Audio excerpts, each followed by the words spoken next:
David Quint, Councilman, Tammy Reeves, Councilwoman, and Dr. Anna White is on an international trip, will not be here. I'd like to start the meeting with a Pledge of Allegiance.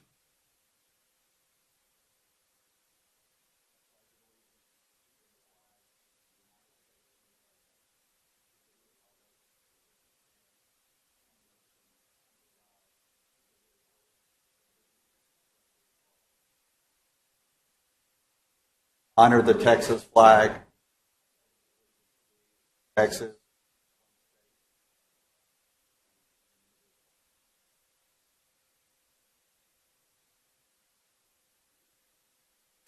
Our first agenda item under C, ceremony items, C-1, 24-099, present certificates of election, administer oath of office, receive acceptance remarks from newly elected officials.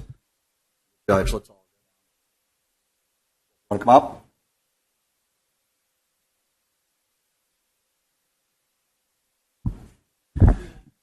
Ladies and gentlemen, this is Judge Eric Ranslaben. He's been the judge here in Westlake for how many years now, Judge? 25 years. So he's been our judge here in 25 years. So we sure thank him for this, for coming up and presenting the oaths. Okay, council people presenting for office. All right. Would you please raise your right hand to be sworn? Repeat after me. In the name and by the authority of the state of Texas. In the name and by the authority of the state of Texas. I, and state your name. I, Tammy Reeves. Do solemnly swear or affirm. Do solemnly swear or affirm. That I will faithfully execute the duties. That I will faithfully execute the duties. Of the office of council member. Of the office of council member. Of the state of Texas. Of the state of Texas. And will to the best of my ability. And will to the best of my ability. Preserve, protect, and defend. Preserve, protect, and defend. The Constitution and laws of the United States. The Constitution and laws of the United States. And of this state. And of this state. So help me God. So help me God. Congratulations. Whoops, sorry. And I've got Tammy. Congratulations.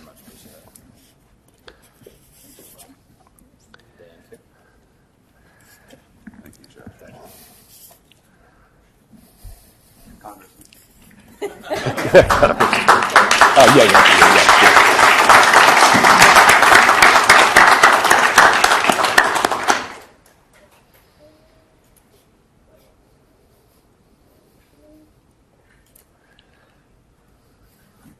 All right. Congratulations.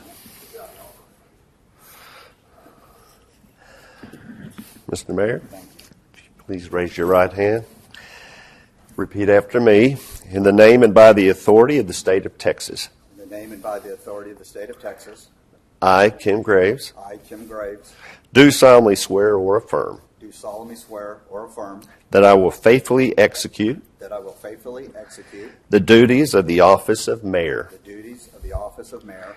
Of the state of Texas. The state of Texas. And will to the best of my ability. And to the best of my ability. Preserve, protect, and defend. Preserve, protect, and defend. The Constitution and laws. The Constitution and laws. Of the United States. Of the United States. And of this state. And of this state. So help me God. So help me God. Congratulations. Thank you, Judge.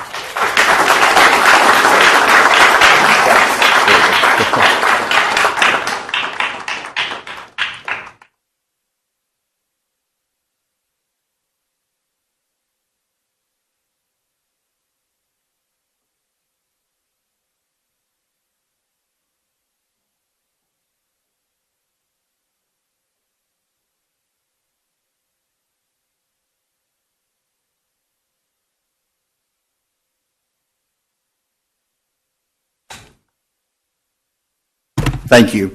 I'd now like to move on to item C.2, 24-124, a proclamation recognizing the Metroport Rotary Club. Let me read this real quick before Rotary Club member here come up. Let me read this first. Proclamation honoring the Metroport Rotary Club. Whereas the Metroport Rotary Club is the only service club in Westlake, Texas, is a dedicated group of business professionals and community leaders that meet weekly to plan and implement community service activities. And whereas Metroport Rotary was established in 1987 by the Grapevine Rotary Club as the Grapevine South Lake Rotary Club. In the early 1990s, the club moved from Grapevine to the new Marriott Solana Hotel, where it continues to meet. And whereas local community service projects include founding and supporting the Metroport Meals on Wheels, the Roanoke Food Pantry, the Salvation Army, Victory Equine Academy, and college scholarships for local high school graduates, including Westlake Academy. And whereas youth programs supported by the Metroport Rotary include interactive service clubs for high school students, sponsoring participants annually in the Rotary's leadership training programs, RYLA, for rising juniors and seniors in high schools, as well as conducting an annual Rotary four-way speech contest for our area high school students. And whereas Metroport Rotary provides members of our community meaningful community involvement, personal development, leadership experience, networking, friendship, as well as satisfaction gained from making a significant difference in our community and around the world. Thank you so much.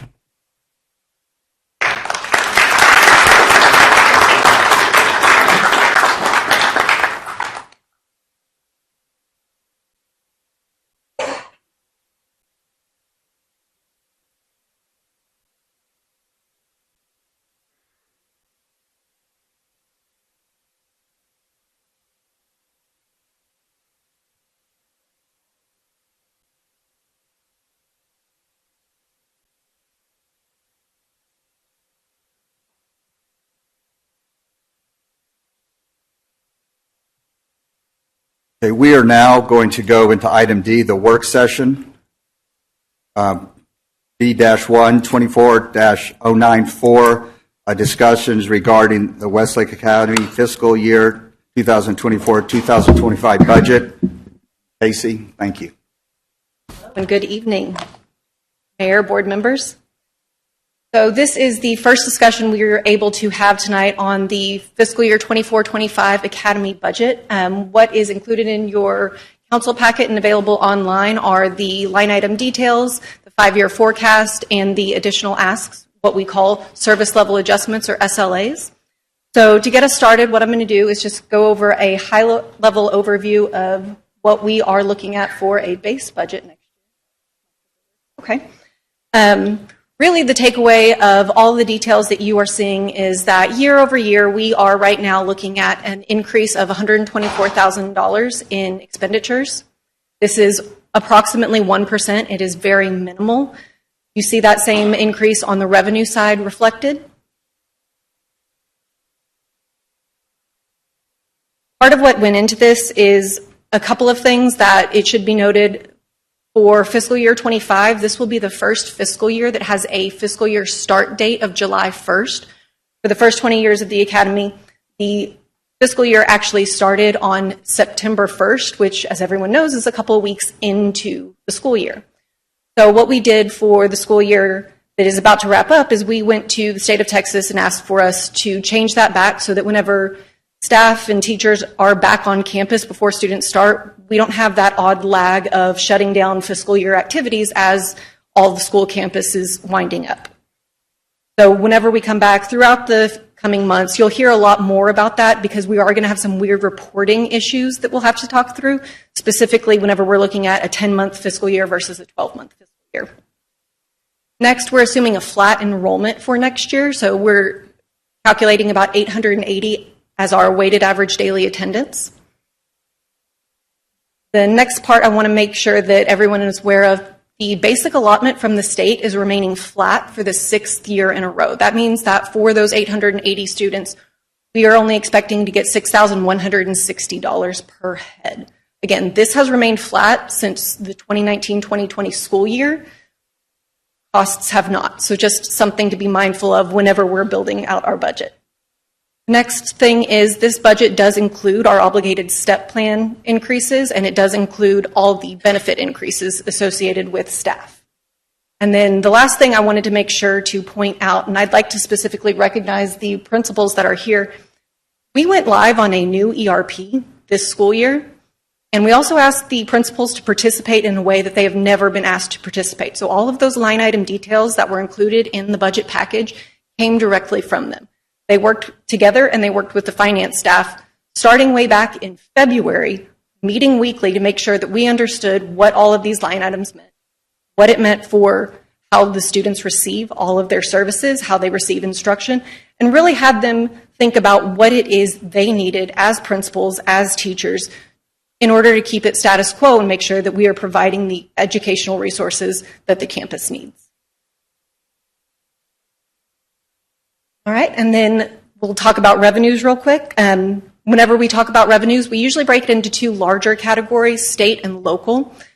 The local revenues are going to be your blacksmith donations. We are projecting those to be flat for next year at $1.25 million. We also have the town subsidy. So for the past couple of years, because of rising costs on the academy, the board has elected to transfer dollars directly from the town to the academy in order to make the budget whole. Right now, based on the base budget, we are seeing that go down for next year from about $1.46 million to $1.25 million. The next larger category is going to be those state revenues. Specifically, the different TEA revenues, those are going up very slightly for about $450,000. That's broken out over different ways of doling it out. All of the state revenue that we get is based on our PEIMS reporting, so the weighted daily average, and really that student population. And so those numbers will go up and down year to year based on the previous actual year of enrollment. All right, whenever we talk about expenditures, there's two major ways that we look at expenditures. The first is by object. These are going to be your broader categories, including salaries and benefits. As a school, we look at doing 80% or so of all of our expenditures go towards salary and benefits. We are at 82% in this budget, so we're right in that median. It should be noted that if you look from fiscal year 24 to 25 for salary and benefits specifically, there is a 2% overall categorical increase that does not include any raises for staff right now. It includes step obligations. It includes a 9.5% increase for the academy's portion of the insurance contributions. And it includes a little cushion in there for the natural attrition and hiring that occurs over the summer as staff comes in and goes out. The next category on here is going to be contracted services. That's going to be all of our third-party services, and that's also going to include utilities. So all of the internet, the water, the electricity over on campus, and then our technology maintenance agreements. Supplies include those tangible things, all the library books, the paper that is needed for all the instruction. And then that other category is going to include all of the required professional development for staff. It includes all of the dues for the IB program that are normal. It includes graduation. And it also includes about $190,000 in property and liability insurance. And then that last category on there is called debt service. That just has to do with how we have to account for it according to TEA. What that actually is our annual lease payment for the iPads, and next year will be year 2 of 3. Overall, year to year, all of our expenditures we're saying are going up about $124,000. So again, it's just that 1%. The other way that you'll see this presented fairly often, and this is a terrible slide, and I'm very aware of that, this is going to be by function. These are going to be those TEA mandated categories that we have to report on. In page 61 of your packet, you can see a much better breakdown of this. But the takeaway from this slide really is the bulk of our resources go into instruction, which means the actual teaching. And so whenever you see that little increase, that's going to have to do directly with that little bump that we have set aside next year for salaries and benefits. All right, and then flipping over to what we call, again, the service level adjustment request, or the SLAs. Within your packet, there's a list of them on page 96, and the details are page 64 through 95, if anybody's following along. These are going to be those additional asks that the principals went back to their staffs and said, if we had the option, if there was available extra dollars, what are the things that we need to be asking and at least need to be talking about with the board? Whenever these requests were presented, they totaled just under $400,000. And they naturally broke into 4 categories, the first being programmatic requests. So these are going to be items that we would actually like the board to take a look at and reaffirm our commitment to the IB program. It's an expansion of PSAT testing, and just, again, programmatically, what are we looking at doing and making that declaration that we are committed to the IB program. Whenever it comes to the second category, technology, the bulk of that is for security cameras over at the academy. We believe that there could be an optional funding mechanism through reappropriation of the SAFE grant that we had talked about several months ago, but that would have to come from council to direct us to change what the original usage that we had earmarked would be. And then travel training requests. We felt this was important to bring to the board because this is a topic of conversation in every entity throughout the state. What does it mean for travel and training?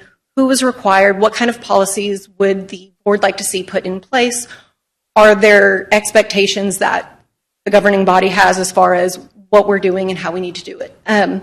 For a lot of those, I will say it is more responsive to rising increase in costs to do the required travel for certifications and licenses over on campus. And then the last option on here is the personnel requests. So what staff has done is they've looked at all the different people that they currently have on campus. Within that list, you'll see some reallocations that are just responsive to the enrollment over on campus. But there are 2.5 FTEs that are being requested for the next year.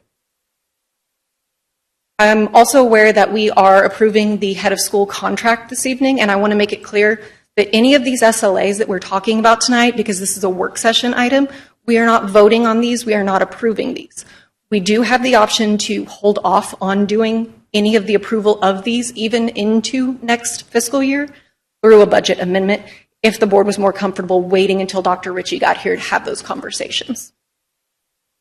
And then the last bullet on this slide I wanted to point out are the town requests. We thought it was prudent to go ahead and start pushing that out to y'all, because whenever we're talking about available resources, you'll recall I just mentioned that the town does do direct funding to make the academy whole each year.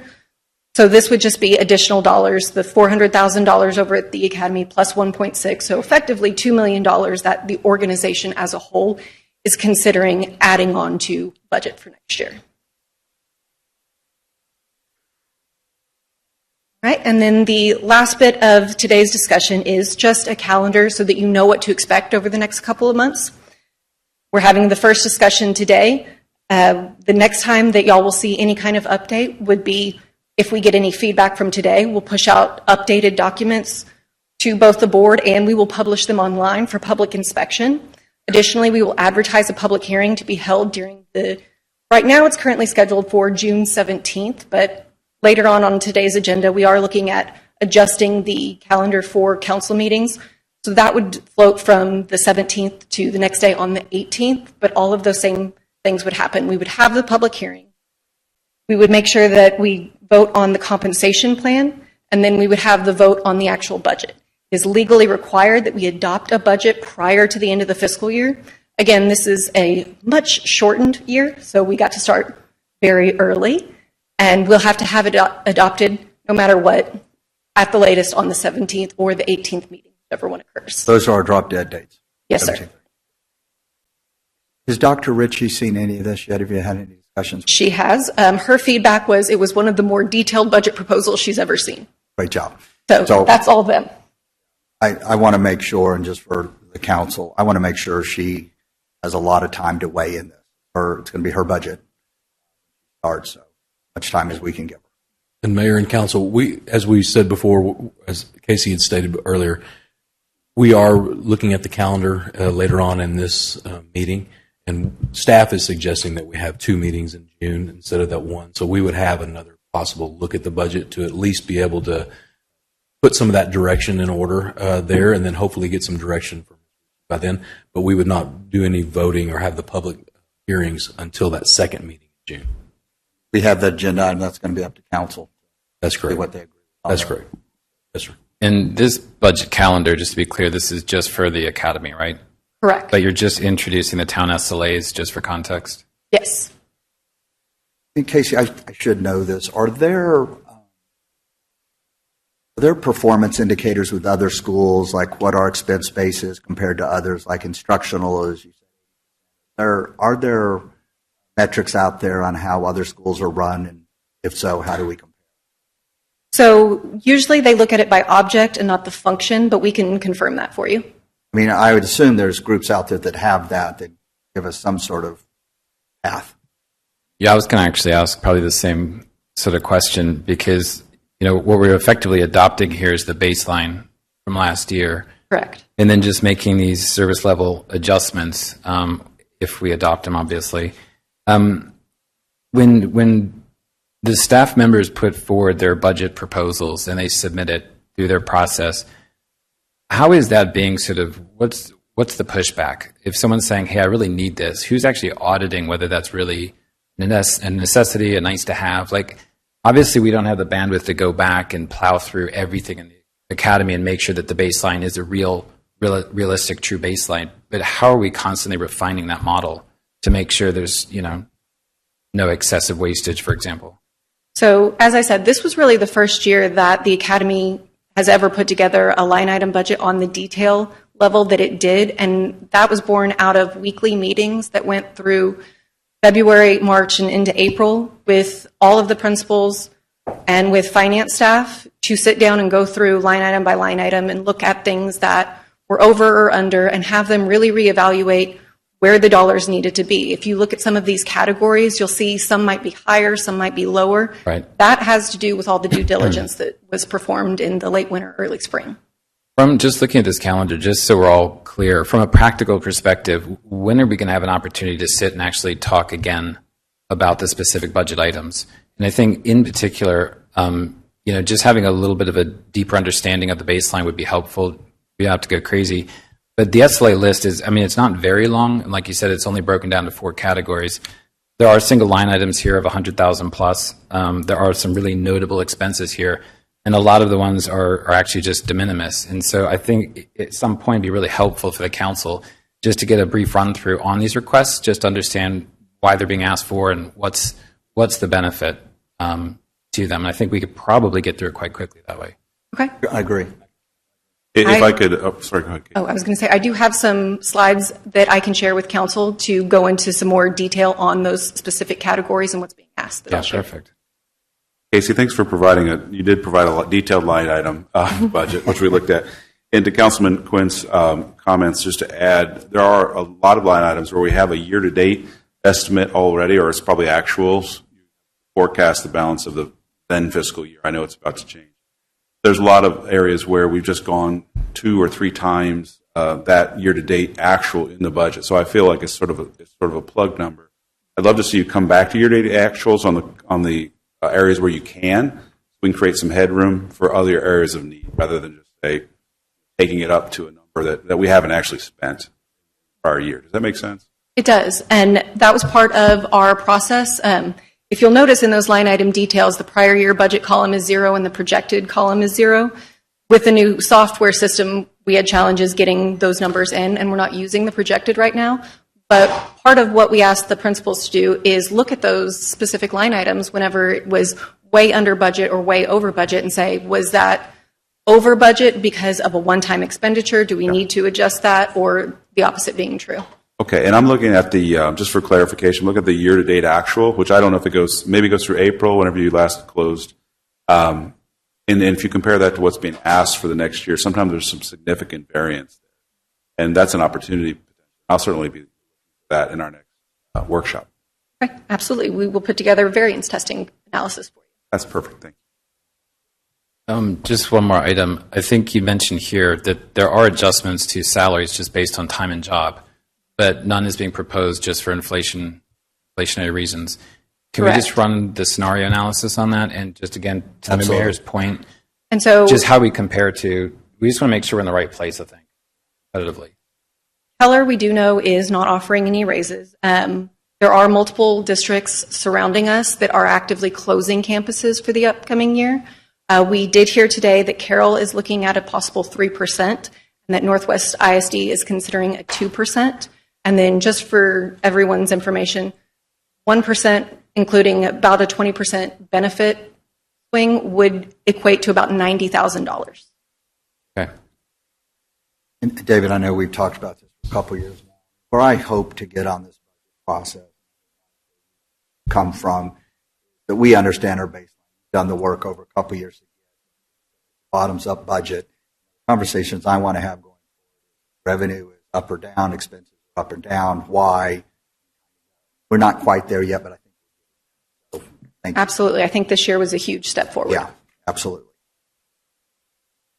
Any other questions from council or? No, but sincerely, Casey, it's a lot of work, and thanks for doing it. And it's new, so much appreciated. Thank And you to all. your staff. Very much so to the staff. Okay, we're going to close out the work session and open the regular meeting. I do want to kind of traditionally, if any of the new elected officials would like to make a comment, I'll open it up to the floor. Tammy, I'll start with you. I just wanted to say thank you for the opportunity to serve. I'm really excited to be part of the council. I've spent a lot of time in the town and the school, and it's really important for me, I think, to move forward onto council. So I'm happy to be here to serve. David? Yeah, no, thank you. Obviously, I'm appreciative that I was reelected to serve another 2-year term. I've had the honor of working with Kim now for 2 years, and so looking forward to continuing to do so. Met with Tammy and Mike and had the opportunity to kind of see what makes them tick and what drives them, and I really feel like we're going to enter into a positive phase here with the council. So I think there's a lot of good things to come. Yeah, thanks. I'd echo the comments made, and thank you for the support of the town that came out and voted. We obviously had a strong turnout, and it's much appreciated, and folks worked hard to be involved in our own town's governance. That's an honor to be on the other end of that and receive the honor to serve you all. So I'm grateful for that. I'm grateful for the colleagues up here whom we all did speak during the elections and made sure we had a good working relationship. I can assure you, as David Quint has said and Tammy has said, that we're ready to get to work on behalf of the town of Westlake. Excellent. Well, we have plenty to do. So I do have some comments. So I just want to kind of step back for a minute. I want to make these comments to our council, our residents, our staff, and our students. And I would really like today to mark a new beginning. I really want us to look forward and get the politics of the past behind us. I am really excited, qualified, and prepared to be your mayor and president of the Board of Trustees. We're going to govern how our laws were established back in 1956. We are a council manager form of government. Our town manager, Wade Carroll, is the CEO of our town. Dr. Kelly Ritchie is the head of our school. They both report into the board/council. The elected 5 council people are your governing body. The mayor presides over meetings, sets the agenda, and performs ceremonial duties. The mayor only votes if there's a tie, which is very rare. I will be collaborative, I will seek input, and I will never issue an agenda that our council hasn't had a chance to review and or offer input. We're also going to take some of the noise out of these politically motivated issues. Our meeting schedule has always been published, but going forward, individual attendance and voting records on material issues will be posted. In the next few weeks, the new council will gather an executive session and agree on our priorities for the coming year, and we'll share that to our residents. We're going to tell you, here's what your elected officials want to do. Every meeting we'll talk about, here's what we've done. And I don't think we've done a good enough job seeking your input on these issues, and that will change. The upcoming town survey, my first plug, we're going to do the town survey we haven't done in a couple of years based on the council's decisions. Those things are very important, and I want to make sure we're managing based on the data over emotion. I will require a code of conduct for all council members as well as governance training that will make us more effective and clearly define our roles and responsibilities. This council will reflect the values, morals, and ethics of our residents, and more importantly, a shining example for our children. And I expect our residents to hold us all accountable to that standard.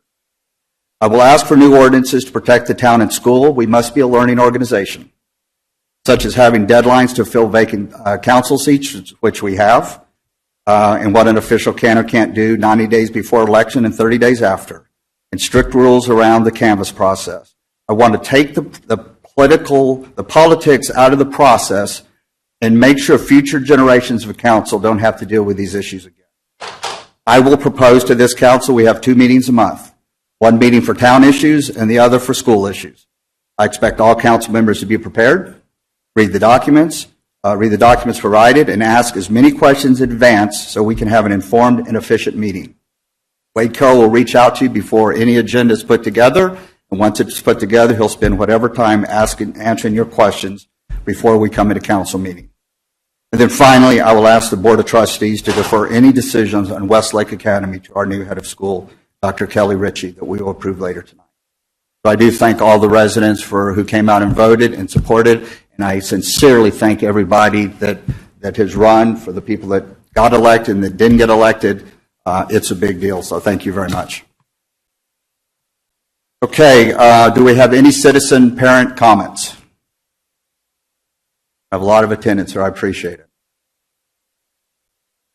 Okay, moving on. Agenda item G, items community interest. Mr. Sasser. Good evening, Mayor and Council. Congratulations to you all. There's no better way to usher you in than to read a laundry list of events that we would love for you to all attend in the next couple of weeks. You're welcome for that. The lion's share of the events that we have coming up are Westlake Academy based, obviously a lot surrounding on the close of the year, graduations and such. So I'll read these quickly for the interest of time, but I will email each of you guys a list of what I'm going to read here. The MYP Awards are for grades 6 and 8 are going to happen on Tuesday, May 28th at 9 a.m. MYP Awards for grades 9 and 10 at 1 p.m. at May 28th. That's Tuesday. The Baccalaureate Clap Out is going to be Wednesday, May 29th at 8 a.m. That's always a great scene as the seniors walk the campus and are applauded by the entire student body and staff. That's and parents as well. So that's a great event. The Senior Awards in Bricklaying will happen Wednesday, May 29th at 9 a.m. Again, and that's another emotional time where the seniors are able to be celebrated by laying the bricks along the walkway to commemorate their hard work over the last few years. Junior Awards Wednesday, May 29th at 1 p.m. Grade 5 graduation ceremony Thursday, May 30th at 8 a.m. And then we've got the senior banquet Thursday, May 30th at 6 p.m. at the Bowden in Keller. I've sent you guys invites. I've got a few RSVPs, so if you could let me know as quickly as possible, that would be great. And that's always a nice event as well. Westlake Academy graduation June 1st, Saturday, 2 p.m. at the Hearst Conference Center. Those invites have been sent out as well. So if you have any questions, please let me know for that. Our next planning and zoning meeting will be Tuesday, June 4th at 5 p.m. and our next council meeting is scheduled for Monday, June 17th at 5 p.m. Those are your items of community interest. Thanks, John. Hey, I do want to mention something. One is I would ask and actually beg all council to attend as many of these events as you can, including the Metroport Chamber of Commerce. I want this council to be out in the community, meeting our colleagues in other towns and just participating. We have not had a real good track record. So I know everybody has different schedules and all, but especially these school events, I think it's really important. So it's my first day on the job, so I'm missing some things, so just kind of bear with me. Is there any adjustment to the agenda that we need to make? Yeah, Mayor, I'd like to make a motion that we table 2 items, and I can separate the motion, but 2 items on the agenda. First is item H3, and the other is out of executive session item K2, just out of recognition that we have a new head of school, Dr. Ritchie, starting, and I think she should weigh in. So I'm happy to separate that motion, but otherwise I'd make a motion that we table item H3 and item K2. There's a motion to table H3 WA Resolution 24-12, consider approving Westlake Academy Resolution 24-12, authorizing the expenditure of funds to Accelerate Learning, Inc. in the amount of $29,146 for Westlake Academy grades K through 5 resources. Do I have a second? Before we table it, I'd really like to hear the item. Okay. Would it serve us better if we separate those items? We can pull anything you want to discuss, and then we can have it presented, and then we can do the motion. Yeah. Let me go ahead and let's do the second item, or the first one. There's been a motion to table K2, section 551.074A1, personnel matters, consideration of employment grievance related to selection of athletic director. Do I have a second? Yeah, as long as, I'll second the motion as long as we can discuss it still in executive session. Not the matter, I just need to ask some questions of legal counsel. That- Okay. Have a second? Yeah, I'll second. All in favor? Aye. Aye. Any opposed? Motion carries. Okay, so for H3, we'll just keep it in the regular agenda flow. Yeah, sure. It's moving on to H, the consent agenda. Besides H3, any other items we want to talk about? The only ones I want to point out is H1. The resolution actually referenced, I think I brought this up last time, it referenced we're approving an independent employment contract. It should be a contractor agreement. So we just need to clarify that before we have it signed. And then I think the only other item was, I think it's H10, the economic develop. There's still discrepancies between 60 versus 100 days. That just needs to be cleaned up before we sign that. And I would ask that we pull out H11 to discuss as well. So we're going to pull out H1, H3, H10, and H11. And Mayor, I'd actually like to pull H8 because I think there's a critical funding topic about how we approve budget items and expenditures, and I just want to make sure we're all on the same page with where the money has been spent. Just for the record, we are going to pull out H1, H3, H8, H10, and H11. Correct? Then I'd like to get a motion to approve the other consent agenda items. So which ones are we approving just for? H2, H4, H5, H6, 7, H9, are the ones we didn't pull out. Get a motion? Okay, I'll make a motion. Can I get a second? I'll second that. All in favor? Aye. Any opposed? Motion carries. Okay, consent agenda, Resolution 24-26. Consider approving Resolution 2426, ratifying an independent contractor agreement for the position of interim town secretary and appointing an interim town secretary. Wade? Yes, sir. This position is required by law for us to have the interim or to have a town secretary position. And Amy's leaving. That position was left open. We looked at a couple of different options to fill the position, and Diana Buchanan came to us, highly recommended. So we've asked that council consider her for the interim position until we decide what to do on a permanent basis. One question, Wade. So who will Diana report to? Currently, our ordinance are set where she reports to the board. How do you want to bring that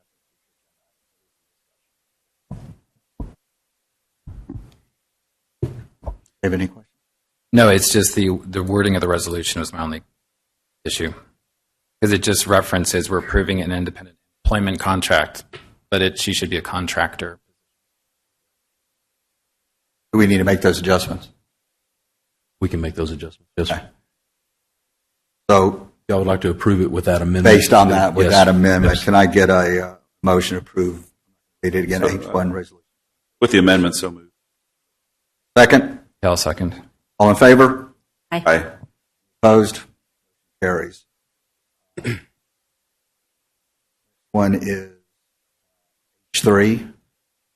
Consider approving Lake Academy Resolution 24-12, authorizing the expenditure of funds to accelerate learning in the amount of grades K through 5. Marlene? And Mayor, if you don't mind, I know Marlene's name is next to that, but I would propose that we pull up one of the school staff that would actually be requesting this purchase that can speak more clearly to the item if at all possible. Okay. Rod, would that be you or would that be someone else? Do you know? Okay.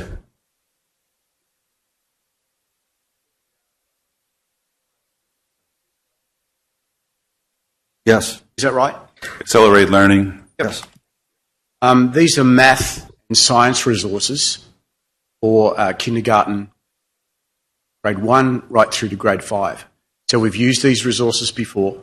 We've extended it, make sure that everything is there in the curriculum areas for resources, and also notebooks, also for the STEM lab.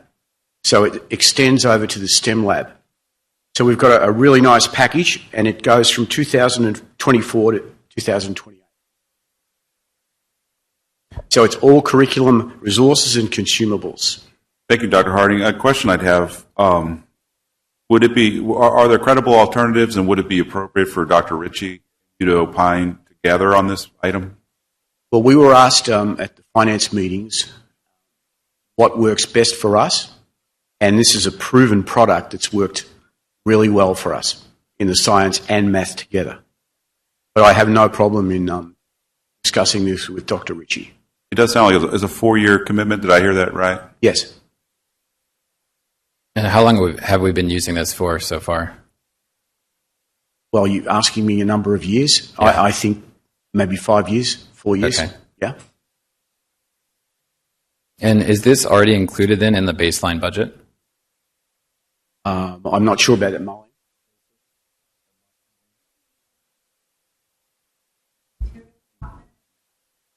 The Okay. IMA funds. Okay. Yeah, where I think, Dr.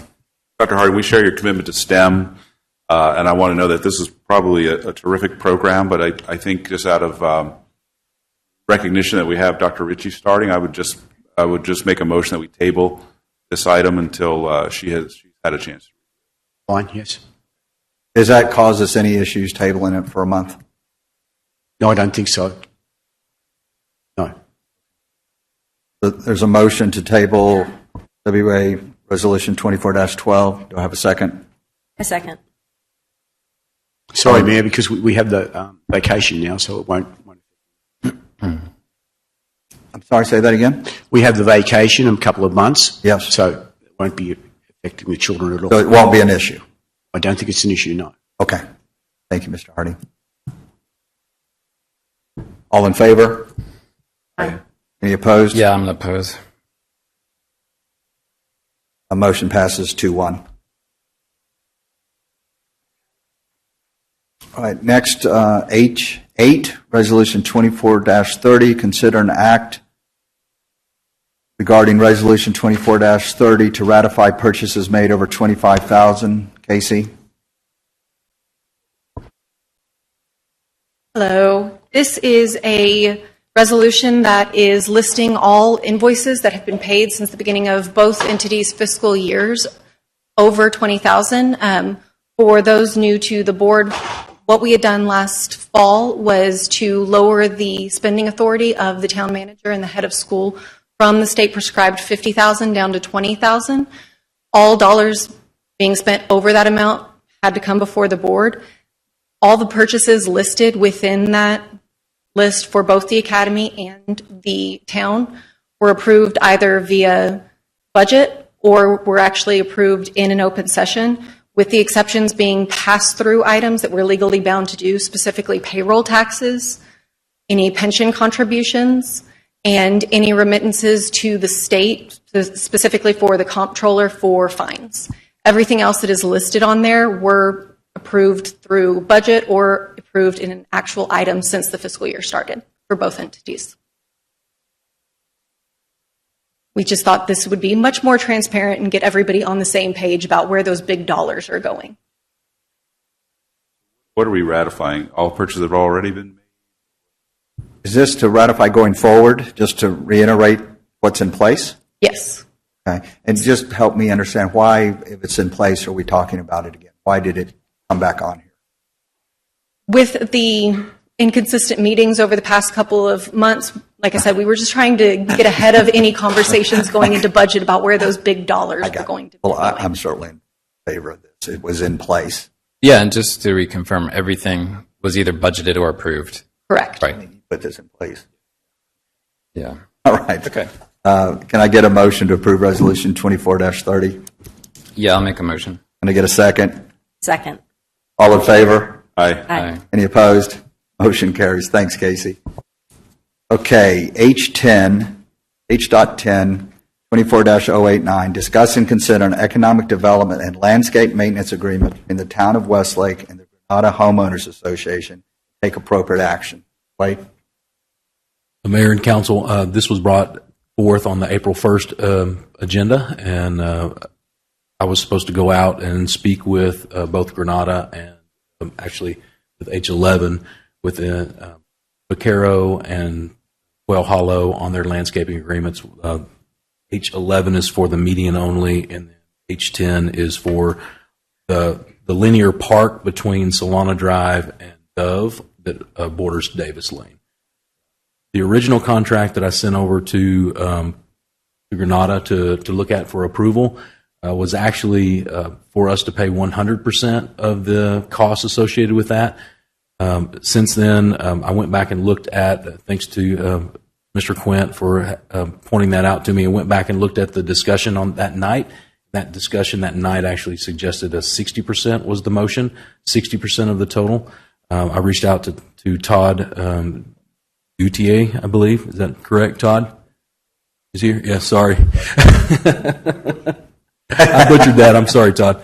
I reached out to Todd, and he said he's fine with the 60% at this time. If we wanted to up that at any later time, we can do that as well.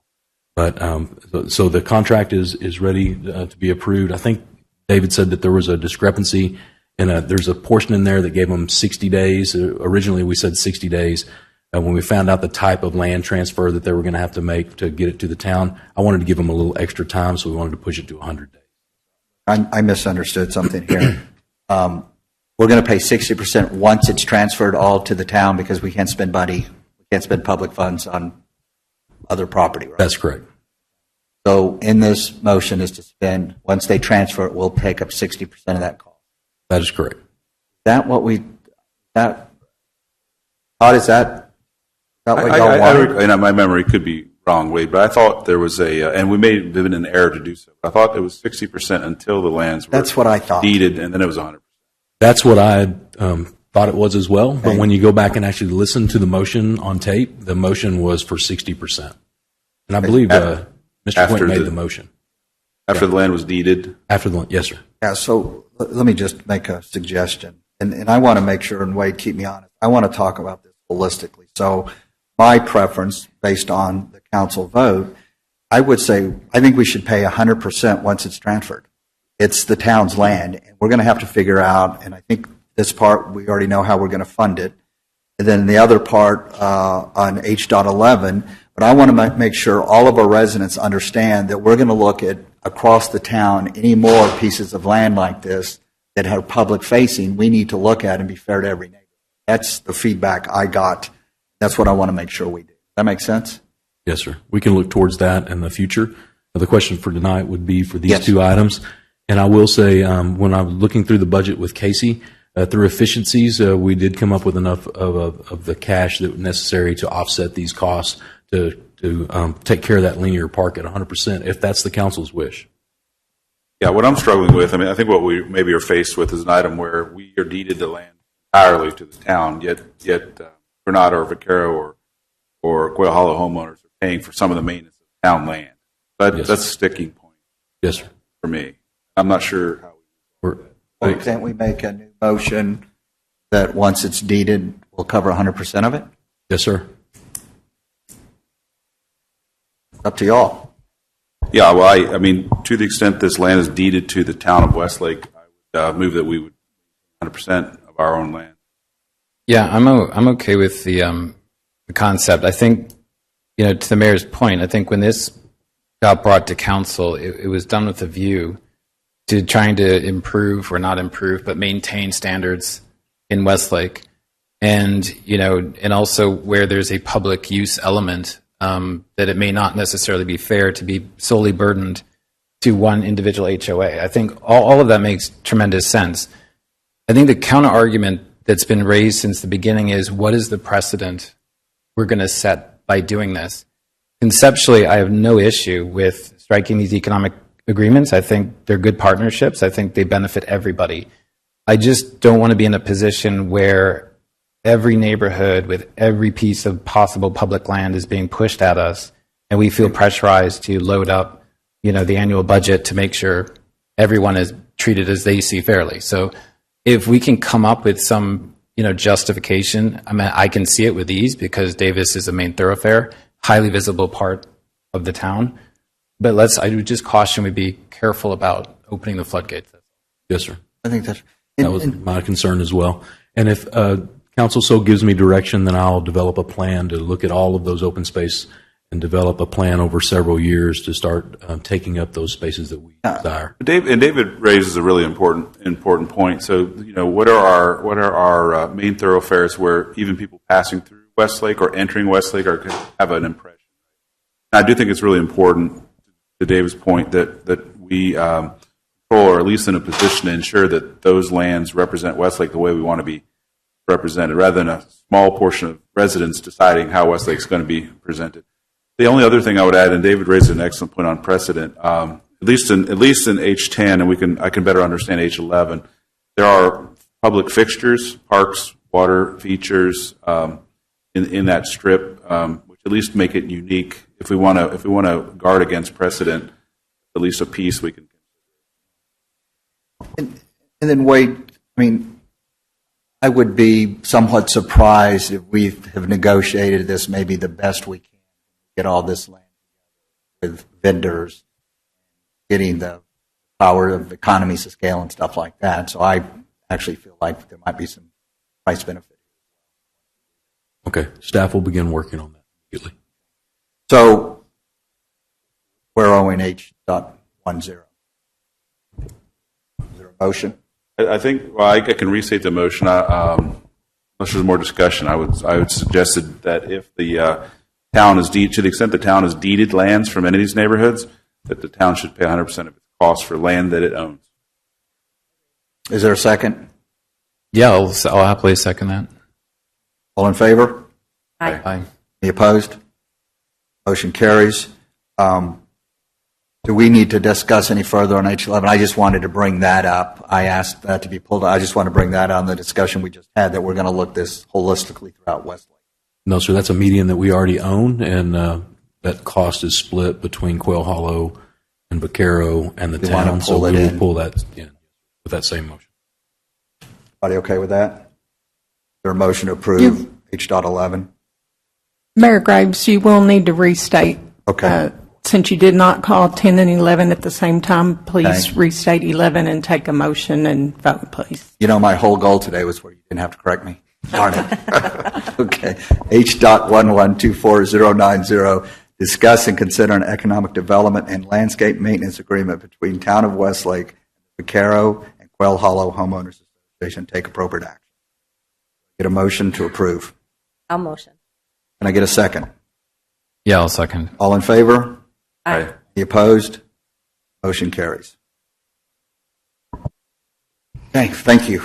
Okay, public hearing, agenda item I.1, resolution 24-27. Conduct a public hearing and consider approving resolution 24-27, approving a preliminary site evaluation for the Solana Hills addition. Carol. Mayor and council and residents of Westlake, I'd like to introduce you Helen Eve Beadle, who is our contractor that will be working with us in filling the open space that we have. Ron Ruthin left as our planning director. She comes well recommended, and I've worked with her in the past. She does an excellent job, and she'll do an excellent job for us, so we're excited to have her on board. Welcome. We're glad you're here. Thank you, Mayor. Thank you, Mr. Carroll, for the introduction. So this next item before you is to act on a resolution for the development in Solana Hills. It's roughly 33 acres and 55 residential lots, 12 open spaces, and this property was zoned back in October of 2023 as PD10. And the site evaluation is very similar to what is a preliminary plat in a number of other cities. So your next steps to act on this particular item would be for staff to review construction plans with your city engineer and then be acting on it. The plan that you have before you in the resolution is everything is consistent with the PD ordinance and all of the town's regulations. And I'm here to answer any specific questions you might have, and I'm not sure if the applicant is here. Yes. Yes. Would you like to?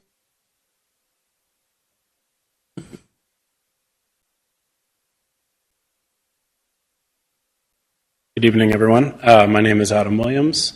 I'm representing Lovett Commercial, the owner and owner and developer property. Glad to see some familiar faces again.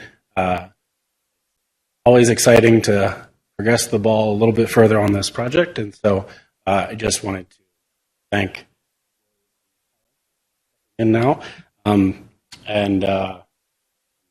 here to answer any questions you might have about the development. I will just say, since it's an interesting site topographically, as we're really getting into the final civil plat, working with Jared at Kinley Horn, there are going to be some little design changes that come up.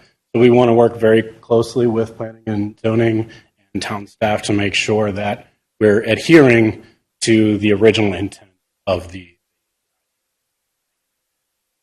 Adam, thanks for your investment in Westlake. Appropriate time? Questions? Yeah. Okay. As we progress through further, I know this is preliminary. We'll progress through further approvals. I just want to kind of call your attention to some questions I have. As I look at the preliminary plans, it appears to me there's not a detention or retention pond, but there's a stormwater drain that goes to the creek that's adjacent to the property. Correct. So that and the engineers may be able to tell us that's perfectly appropriate, but have we studied the downstream impact of flooding with that creek? We're putting the surface water, which is currently being absorbed by the vegetation and the soil that's there. It's going to run off the streets and roofs and flat work, and it's going to go in that storm drain into that creek. So my concern would be what happens to the creek downstream. Have we studied that? And that may be partially on the city to do to the extent it runs off your property, but we'd want you to control that. I'm not a civil engineer myself, but Kinley Horn definitely has studied this. We've been assured that they've taken the appropriate downstream impact analysis on this and that we have an appropriate drainage design for the site. We'd be happy to share more of the drainage analysis with you. And Tammy, help me understand what's the coming off planning and zoning. What is the status? So this was approved by planning and zoning. We went through various configurations of the property. This is actually, with this submission, they have moved some of the roadways. I noticed there was a slight change in some of the lots, which I think was probably to do with the topography of the site. Yes, mainly due to, so kind of the first road as you come in, the main drive, and go to the right, there's a really, really steep slope there. Currently, there's an existing utility road that was cut in there. It made it so that some of those perimeter lots were just completely unfeasible. So we shifted that road kind of to the north a little bit. We also shifted the south edge of the road, the north road, south a little bit to address some comments that the lots on that side were not deep enough based on where the flood line was. So we've kind of enlarged some of those lots to make more buildable area there for those lots on the north side. And then once we kind of shifted that southern road a little bit, we had to rework the kind of the ring road at the top where that flat top abandoned well site was. So it's just kind of reworking a little bit of the circulation there. And I really like the fact that you did move that road up because it makes those lots along the southern border much larger than the original patio homes that were going to be there. So that's a great improvement. I did notice that there seems to be a little bit of a, I think maybe the type C homes. Did you reduce the number of those? Is the configuration, I guess, of the number of homes different? Yes, we reduced the number of the type C, and that got us actually some more type A and B. So type A is the largest lot, and so we were able to kind of reduce the type Cs, which are kind of what we call the patio homes, which are a little closer. The new number, the new. We have 30 Type A, 6 of the Type B. Type A and Type B are pretty similar. It's just Type B is designated on that south side that kind of backs up onto the edge of the property there. They have slightly steeper topo there. Type C are the kind of smaller patio homes, and then Type D are more dense, detached townhomes, those 11 of those. And those, the Type Ds, they're basically, their front door faces the public green space. And so you'll see that kind of ring road, that's actually just almost like a private alley for those residences only. So their garages face kind of the back side of that alley, and then their front doors open up to the kind of the public green space. So they'll have walkways and side yards that connect. At that point, I was going to say, so one concern that I know that was expressed at P&Z was regarding the clearance on the back side for that. Can you speak to that a little bit in terms of? Sure. So first of all, that is a 30-foot road on the back. So we're calling it an alley just because we're going to design the paving to encourage traffic to slow down and just to kind of designate that this is a more private side of the development. So, people who are visiting, they kind of know when they'll cross that threshold, we're going to have a different paving pattern. So it signifies kind of slow down a little bit. This is people's, garage entrances. But then the other strategy we have is actually through the paving, actually kind of delineate what would be kind of a buffer zone so that we're still providing the 30 feet for safety and fire and access and all of that. But the street itself is going to appear a little more narrow because we'll have a change in the paving. That's one strategy that we'll use to address that. As we go forward and kind of submit our next round of civil plans, we haven't laid out the actual footprint of the homes yet. The home doesn't take up the entire footprint of the lot. So as we look at it, if it's determined we should add a 3-foot setback, for example, we're absolutely happy to do that. And I know one other concern was definitely the lot on the southeast corner, that lot 14. Yeah. Incredibly long and skinny. Yes. Do you guys have a way to rework that? I'm already working on a new plan on that one. That was one of these, we've been looking at it on paper, and then once we finally step back, we're like, that one's skinny. So that was something we would definitely recommend reworking those two lots. But. We're reworking that B4, B5, 12, 13, and 14. Okay. We're going to just kind of respace them all a little bit to give a more typical proportion. I had just a couple of questions. Were you finished? Or? Yep. Okay. The first one, I think the materials referenced guest parking, yes. But I couldn't, in the Schedule C, I think it said, but I couldn't see where that was. It doesn't show up on this plan that you have, but in the development plan that was included, we are showing 36 guest parking, and we actually have room to add probably up to an additional 8 to 10 spots along that green space there as well, some more parallel parking. So this is away from Sam School Road. It's within the development, and it's all within the development. Okay. It's kind of off of what I'm calling kind of the main loop. Perfect. Okay. You also mentioned that there may be a pathway / bridge connecting Solana, but there's no commitment per se. What's the thinking there, and what sort of walking trail system connection are you going to have? Step one, we're planning to connect to the trails along Sam School Road, and that's being developed. We have an internal trail network for residents to walk throughout their neighborhood there. What we're proposing as this potential connection to Solana is, there's what looks like kind of a natural area if Solana also wanted to participate in this to create a pedestrian connection. So we've designed the lots and the layout so that it's kind of future-proofed to accommodate that. So we have that trail that goes between lot 24 and 22 on the north side. We've left an easement there. We've started some preliminary designs with Kimley Horn on how to create kind of a nature trail landing that would connect to a crossing there, but we don't have the crossing itself, actually. Okay. With the proximity to the 114, have you done any noise studies? And I only ask because we've had residents, even in Vaquero, concerned about the sound of traffic on Davis. And Okay.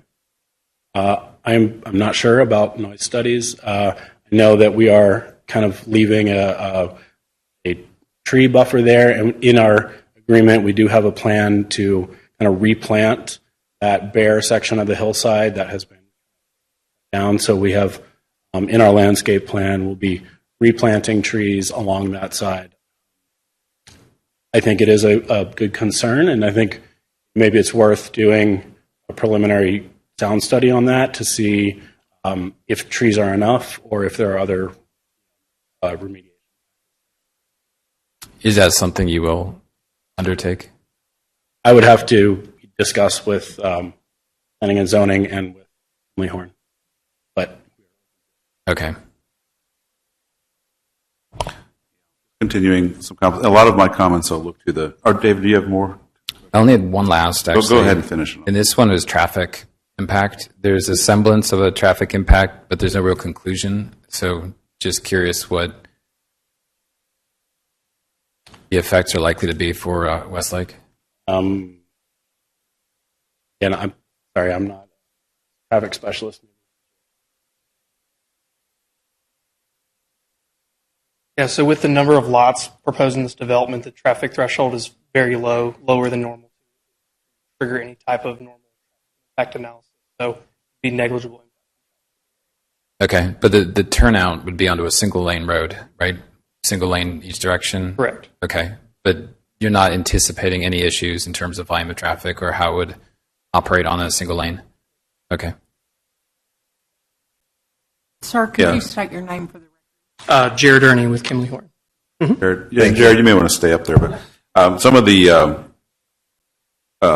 things I'm talking about now, I'll probably expect Wade, your staff, and or P&Z to address for us, so the developer doesn't get caught. But just as David's line of questioning, those garages are facing 114, so I think there's an elevation change there. But I think it would be entirely anathematic for Westlake if what's visible in our town are garage doors from 114. But as for vegetation, like an evergreen nature, so when winter comes and it thins out, we're not looking. We will be looking at the back of these townhomes, but we don't want to see garage doors. Well, and I just know once residents purchase these homes and there are noise issues, this will be a council concern. It would be, and in that, so then we're talking about the green space. I'm not sure who owns the buffer, but I think we have to your point, that would be owned by Way potentially in the future. I think we have to look to the town to protect us from that sight line. The other thing, you mentioned it too, there's a trail system in Southlake that it stubs right into your property, so I would expect you'd connect with a similar sidewalk. To your point, going the other way, you're going to run out of, if you put a sidewalk in, we appreciate it, but you're going to run out of sidewalk because we don't have sidewalk in Solana, so I'd look for that recommendation from the town. If he builds a sidewalk to the, I guess it's westish, northish, I mean, it goes to nowhere. On the other hand, we would expect you to connect to the Southlake Trail system that's just adjacent to you, if that makes sense. So those would be things we'd be looking for. And then I think, again, for the town, these townhomes, especially at the top there, would be very attractive to investors. So I think as a council and as a town, we need to review our requirements for leasing. I think we have a 1-year minimum lease and things like that, but we should look at that. You're building a very nice and attractive development here. I'm sure investors would love to swoop in on those townhomes, and it's important to us to consider the possibility those would be rented rather than owned by the folks that live there. That's fine. I would suggest when we go to future agenda items, we just address that again. I'll have a note, so we'll be able to make sure we have that. Any other questions? So Wade, what are we being asked to approve here today? Just that then they can go to the next step? Yes, sir. I'd like to open up a public hearing now on Resolution 24-27. Public comments? I'll close the public hearing. I don't want to make a nomination to approve 427 with conditions. Just with maybe Wade or turns out, what are we're allowing them to move beyond the preliminary step? That's correct. They just need to go to the next step, which is submitting civils, and we begin looking at the site plan. Is that correct, Helene? Councilmember, did you want to add any of these items as conditions for approval of the resolution? They certainly would be. For me, I just don't know how preliminary they are. There's varying representations of the sidewalk depending on which drawing we're looking at. There's no sidewalk. There is a sidewalk. There's a sidewalk to the west, sidewalk to the east. Kind of get to pick. So to me, it'd be important that there is a sidewalk connecting to the South Lake Trail system that's adjacent to the property. And then again, I'd say if we're going to ask the developer to go the other way, then we have an obligation to connect to him because we're not connected. So I think those would be important. The water study would be conditional to me as well. The visibility of garage doors from 114 would be a non-starter for me too. So And the noise. I think that ties in with the elevation from the noise, yeah. 14. So I think those would be conditions, right? Sidewalk, noise, garages. Sidewalk, noise, garage sight lines, and drainage. These are all issues. Happy to. Thank you, Adam. And this is so preliminary. I don't want to. I know that you're working through it. Well, and I will point out what you have on the screen is for the sake of the kind of technicality of this approval, it is just a plat plan. So you're not seeing the sidewalks. We can circulate the actual development plan and the landscape plan, but we didn't want to muddy this up with, as it gets down to, the details of sidewalk actually goes, because it's going to take. Yeah, and I don't fault you for that at all. You've been on the job for 1 hour. I just want to make sure that we don't steer you in a path that you make an investment, further investment, and then come back and say we don't like that. I think that's what Dave is trying to protect you from. So do we want to make a motion with conditions? Sure. Yeah. I would move that we accept this resolution and allow them to move on to the next phase with the conditions stated here. Drainage, sidewalks, noise. Rear facing garages. Yes, sir. Can I get a second? I'll second. All approve? Aye. Aye. Any opposed? Motion carries. Thank you all very much. Thank you. Thank you for your time. Okay. Agenda item I2, ordinance 997, conduct a public hearing and consider adopting ordinance 997, approving amendments to ordinance 720 as amended, which includes a development plan for the PD1-2 Westlake Entrada zoning district.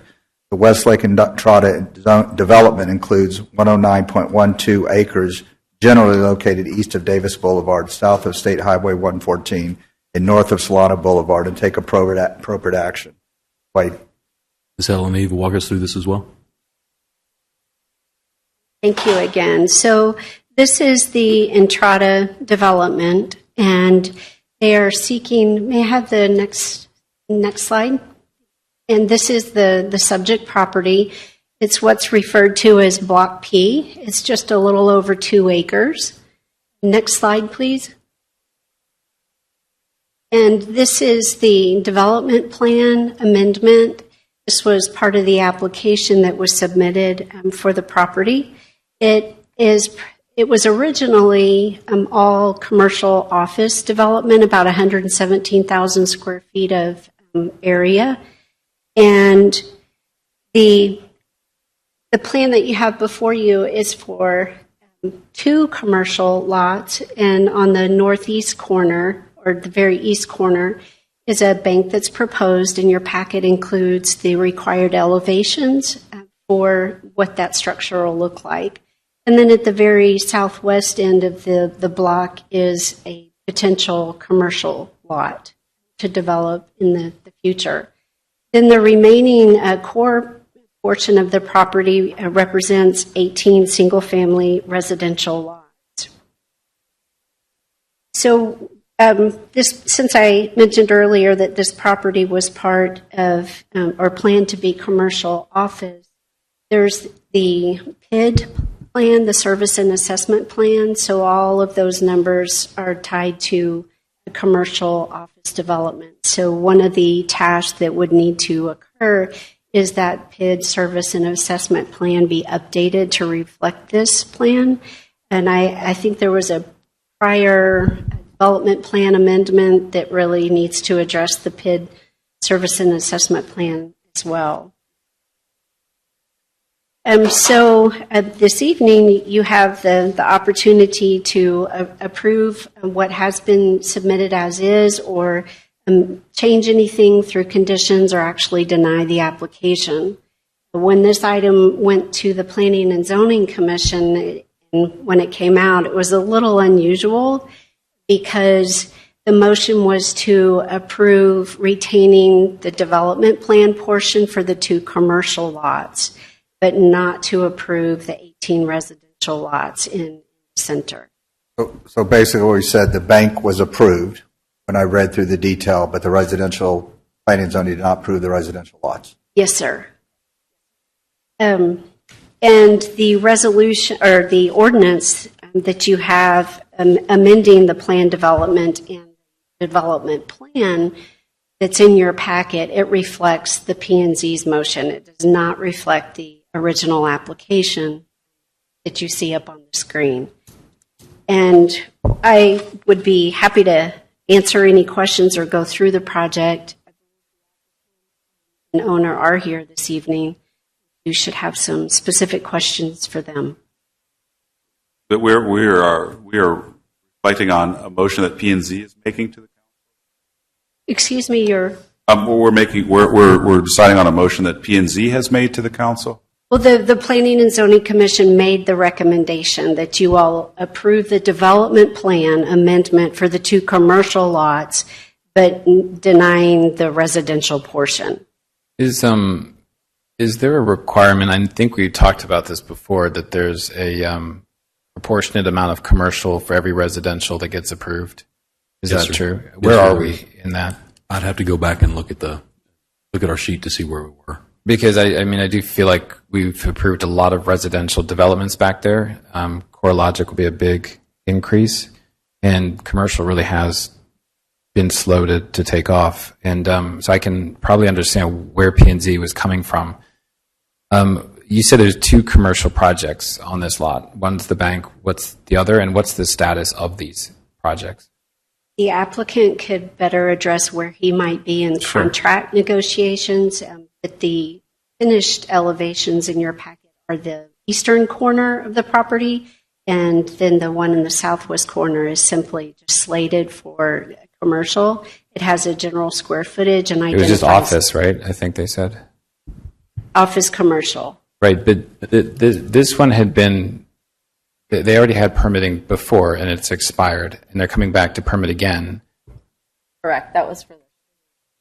Right. Right. But this is the only thing that we're looking at today is on this far north side of the residence in light green.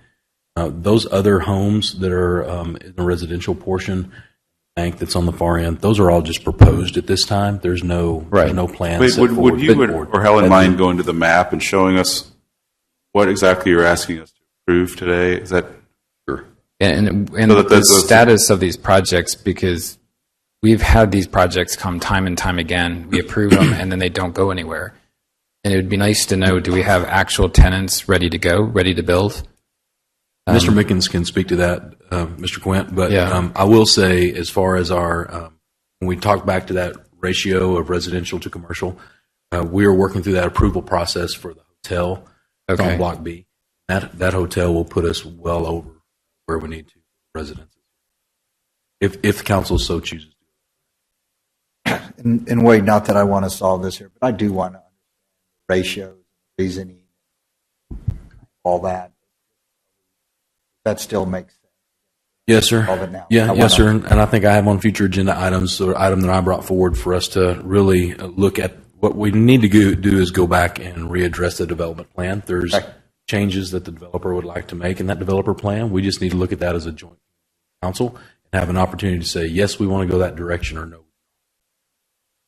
Yeah, I think from my perspective, I mean, having watched this for 2 years, it's really hard to get an overarching context of how this is being developed out, because every time we approve something, it's kind of done in isolation, and then, what had been planned then gets moved, and then someone comes back and asks for another change, and before you know it, you don't even remember what you'd all agreed to in the first place, and it's really challenging.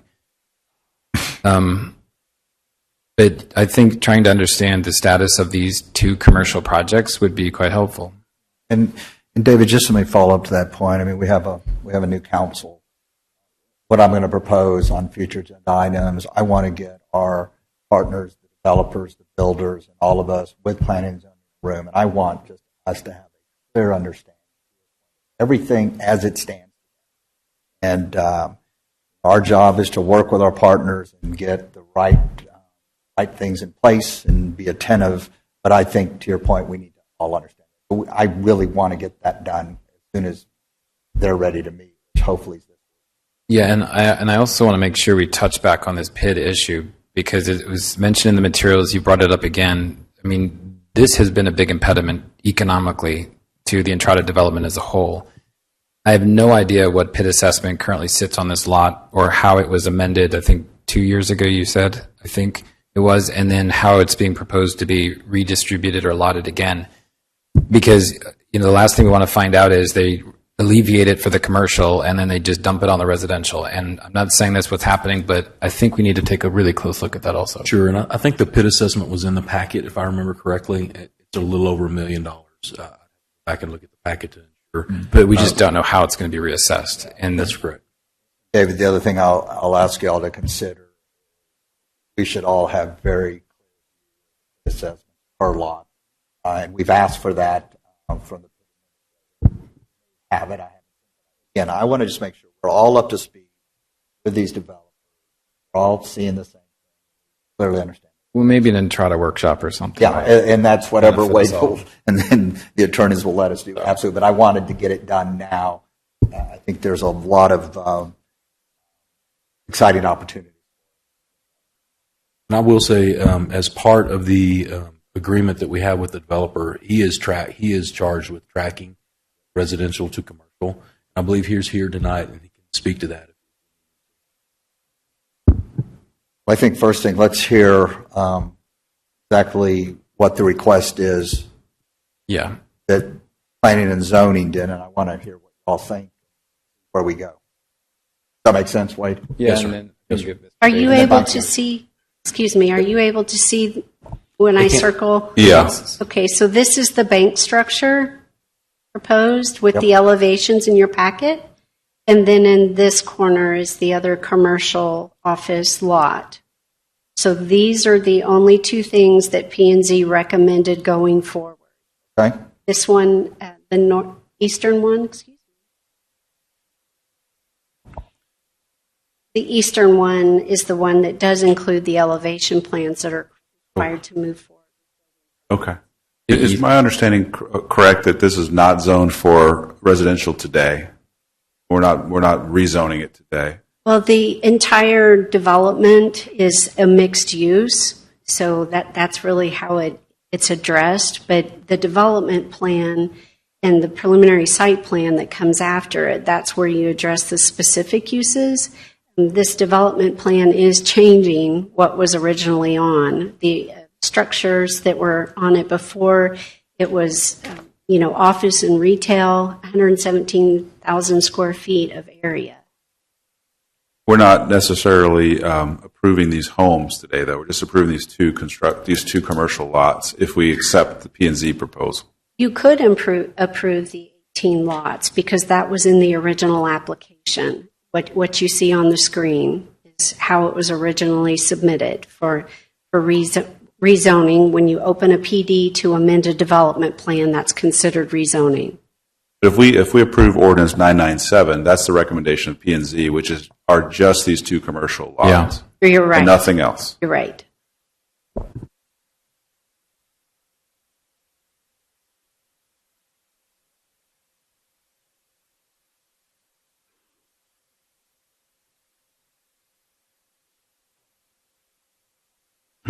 Mr. Mickens, would you or anyone else like to come forward? Speak on the project?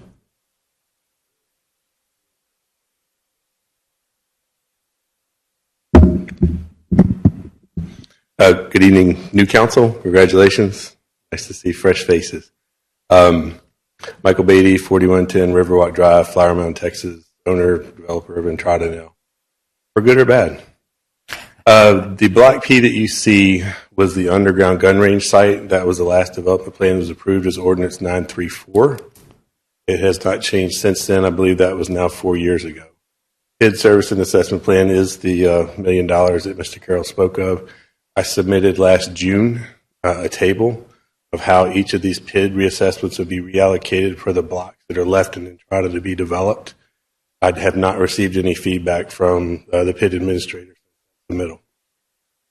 For this particular case, it ends up being about an $85,000 check that I have to write, make it balance out with the 110,000 square feet of office that is never going to come versus the use that you see in front of you today. Mr. Mickens is ready to move forward with the B1 bank building. They've been ready to go for quite some time. The other commercial corner is actually a local resident of Westlake, an eye doctor, and she'll be moving forward with her plans later. The use between the two pads represents the highest and best use of the land that the market has conveyed today. It's been available for commercial use for almost 11 years now. And we've had zero interest other than the underground gun range. Moving forward, we have requested the workshop. We have a development plan for all of Entrada. The ordinance currently requires that you look at the development plan updates on a per block basis. From what I understand, and this was Ron Ruthoven's position for 7.5 years, you cannot approve little chunks of one block. They have to be done at a time. And he had actually used that previously to hold up other developments within the project. Happy to answer any questions you might have. And again, I appreciate your time and congratulations. Hey, Mike, just up there for a second. I just want to understand the comment. Did you say that your previous guidance was that we could not approve this the way it's been presented by P&Z? The ordinance, it's a recommendation from P&Z. That's just a recommendation body. You can accept it, but it's up to y'all. But the way Ordinance 703 is written, my understanding has been for the last 11 years that you have to modify the development plan on a block by block basis. So you're saying we cannot, in your view, approve it as written? That was the position of the town planning staff until last week. That was the position of who, sorry? The town's planner. Okay. Until last week. Do we have a I assume was coming opinion from on legal. this, or? Well, what we're looking at is by block, right? But if the denial for the residential happens, that doesn't mean that we're saying that the rest of this is currently it's zoned for commercial. You'd basically just be approving those commercial pieces and here's my leaving position off the residential. for what it's worth on this. We've always held ourselves to 322 residential units in Entrada. I don't know where the number came from, whether it's arbitrary, whether it's the right number or not, but that's kind of what we've stuck to. And just my experience is we keep moving the residential and commercial around, and we're just struggling to develop commercial. And I'm sure you understand the market there far better than we, and I'm sure residential is an easier sell. But I also don't know if we're hurting ourselves by not forcing some density of commercial to support each other. Without seeing the context of where this residential is being taken from and what gaps are remaining, it's really hard to say, yeah, sure, let's just go ahead with these residential lots, from my perspective. On the commercial stuff, Mr. Mickens, neighbor of ours, nice to see you. Love to hear just where you're at with this project, because the other struggle with the commercial is we designate it for something, the contracts don't get signed, and then it comes back a couple years later and gets designated for something else. If you're ready to move on a project, I am 100% for development and moving forward. But if this is just the other one here, I mean, unless we see something concrete, I would struggle to go ahead and just say, oh, absolutely, let's just zone it for this. And, you know. Well, let me, Bill, 3 points actually.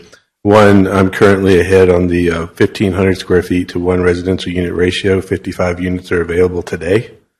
And that's without the upcoming hotel, which is about another 75,000 square feet, which will be another 60 units. And that's without addressing the parking garage of 148,000 square feet of non-residential, non-air conditioned commercial space. So we're well ahead of that ratio. We have done everything possible that I can come up with, and I understand hopefully there's an economic group that's being put together now to attract commercial development to Entrada. I have 6 different listing brokers on the site. There's people at ICSC today trying to bring users along 114, the 10 acres behind us, that was not rezoned, but uses were moved around for the CoreLogic property of Mr. Bonilla's development. Nobody's taking that project seriously because I can't get a site plan approval for it.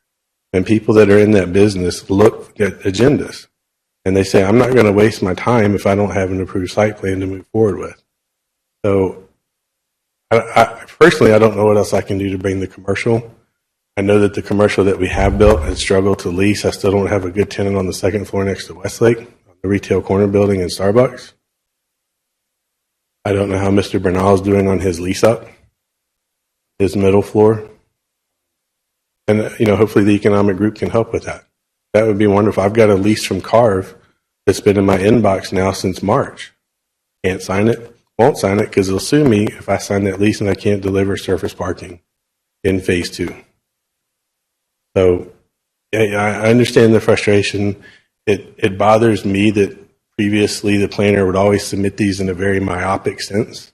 I've had the entire board and the entire development ready for over a year. Asked for that meeting, and I can never get past Ron. Hopefully we can do that. I would love to have the workshop, set aside several hours, bring the barbecue again. Let's do it. We can make a party out of it. There is a plan to finish Entrada. Thank you. I promise you we will get that as soon as you're able to do it. And we do apologize for the inconvenience. David said, as we're saying, we want to just clearly understand it and help you guys kind of help us. And let me be clear. I would love for you to prove Mr. Mickens, and if it's the exception, that's fine. But just understand that that's a deviation of what we've been doing. And I don't want something that affects his development. And he's got a timeline to deliver his show with his tenant that comes back and says, oh, well, you didn't quite follow this like you're supposed to. That's all. All about getting it done. And Mike, just comments. It is in our best interest as a town and to make sure try to go. So the workshop, working with you to change the dynamics, is part and parcel of what we have to do. I can appreciate the position you've been in, but we do need to change the dynamics, and not only for you to be successful, but for us to be successful in our goals. We have a lot of work to do to understand our comp plan, our need for sales tax, where we're going to develop that, and we all know we want it on these frontage roads and on highway frontages. So we've got work to do to help you be successful. So don't be discouraged if tonight is not the full hope that you had, but we do want to advance Ray's project too. So we'll hear from Ray, but I want you to know that, as Kim said, we're committed to work with you. Okay, thank you. Times.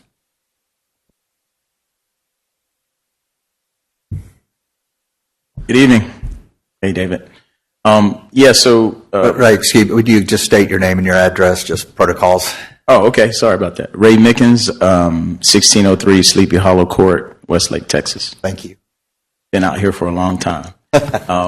So to your point, myself and B1 Bank, we're partners. We invested in that lime green part that you see, which is the 6 villa lots in the office building. We're fully funded and ready to go. I think that they want to be here yesterday. Obviously, I have my own offices in Southlake that I want to move over here as well to Westlake. So we're pretty much fully leased out of that office building. We're ready to go. The whole thing, though, is that it's the villa lots and the bank, all of that is all together. We invest money in all that. So that's our project. Just hoping to get it passed. So, Ray, make sure I understand this. Your whole development is kind of the bank that we've been talking to. I told you I talked to those bankers 3 years ago, whatever, and then another time since then. They're coming in, but your whole project is not only it's a commercial and real estate to make this thing viable. I mean, yeah, it's mixed use. Yeah, it was zoned for mixed use, and we had talked about this for a while with the bank, and the bank wanted to be first. We were talking about the bank being up on the top, and then they wanted to be closer to the parking garage, and so that's why they wanted to move the building down that way. So that's why it's there. Kevin, maybe or Wade, just to help educate me. I don't know what happened in P&Z, but what is the issue? We heard about the ratios. What is the issue? So I think that from P&Z, the general consensus was that we didn't want to allow any residential along because that is along the 114 corridor. We were all very supportive of the commercial aspect of it, but the residential. And I don't think that I was not clear at that time that the residential was tied to his go forward on that commercial. And I just got to, please take this the right way. We just approved a project that has houses on one. No, but I'm saying because in Entrada, we had moved the commercial, we had made an effort to move the commercial right from and switch it to the CoreLogic. So that was the precedent set in Entrada. Okay. Was to pull the residential away from the surface road. Whereas the Solana Hills, I think, is a really different type of development because it has a 100-foot buffer between the residential and 114. So that is part of the project that there's a required 100-foot tree line buffer. So just, Ray, just back on this. So the whole northern piece is what's to be developed, right, with the bank? Is that what you're saying? Yes, yeah, the whole line. So what does that comprise? Like, there's a number of different lots here. So what exactly is proposed for that whole area? Yeah, just the 6 lots. So we have to do the civil. I'm assuming on the whole. So what I'm looking at is the investment into all of the civil plans that I'm gonna have to do to develop that lime green part. But what is it going to be? I mean, you mentioned the bank. Is that what's? Yeah. Yeah. Do you guys have the renderings of it? Yeah. So this is the bank. It's the front of the bank. I have every other angle as well. Okay. We've workshopped this for the last year with the bank. They're happy about it, and they approved it. So, we're here just trying to get the help. But maybe I'm just not following this. But like, what is the rest of this? Like, the bank takes up just one section of this lot. What else is going on then? On the top portion, Yeah. it's the six villa lots. 6 villas. Yeah, they're 6 villa lots. They're not attached. They're detached. But that's all part of this proposal. That's what you're saying? Yeah, it's all a part of the plan, and we were going to develop that whole part as far as the roads and the civil for the whole part of that plan. But David, to your point, Wade, this resolution, ordinance 997, is just to approve the bank side of this. And the other, whatever it is. Yeah, I mean, the two. That's correct. So So what happens with these villa lots? I don't understand. I think I've missed. Well, this. if you approve the ordinance that is in your packet, Yeah. as is, then the residential would have to go back to them for future or other plans. That's including these Well, 6 here?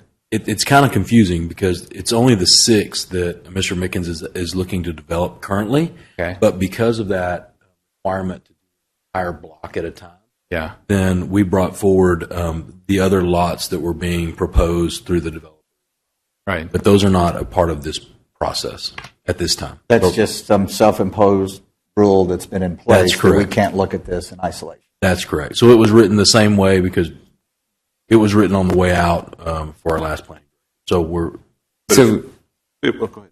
well, I was just going to ask if we were to approve the bank, just so I understand, what's the time frame? What are the next steps? Like, because we're all going to be excited about the ribbon cutting and seeing Sure, this thing go sure. up, but realistically, what do we? Mr. Mickens is ready to go immediately. He's fully funded, and we would start into the rest of the development process. What would come back to us during this final process? Do we still have to approve like the site plan or the?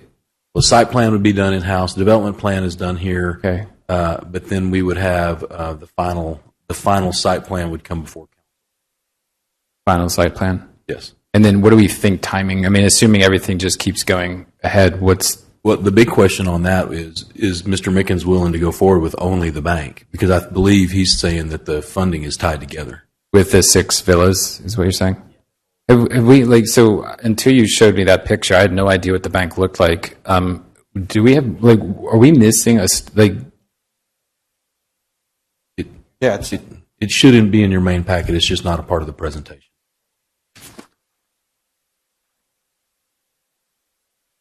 Oh, that one. Okay.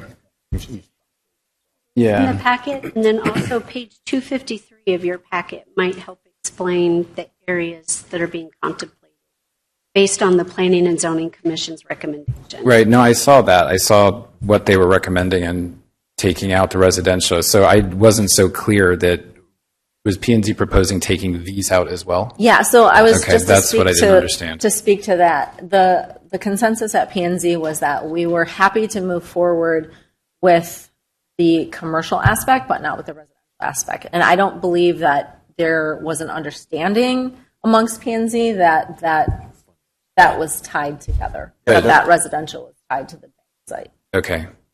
So they had, to be honest, it was a little confusing because we were trying to figure out a way to move forward to try to support the bank project without approving the residential. And so Ron had suggested that we could split and just approve the commercial aspect in order to try to accommodate that, but it didn't, no. it's kind of backfired.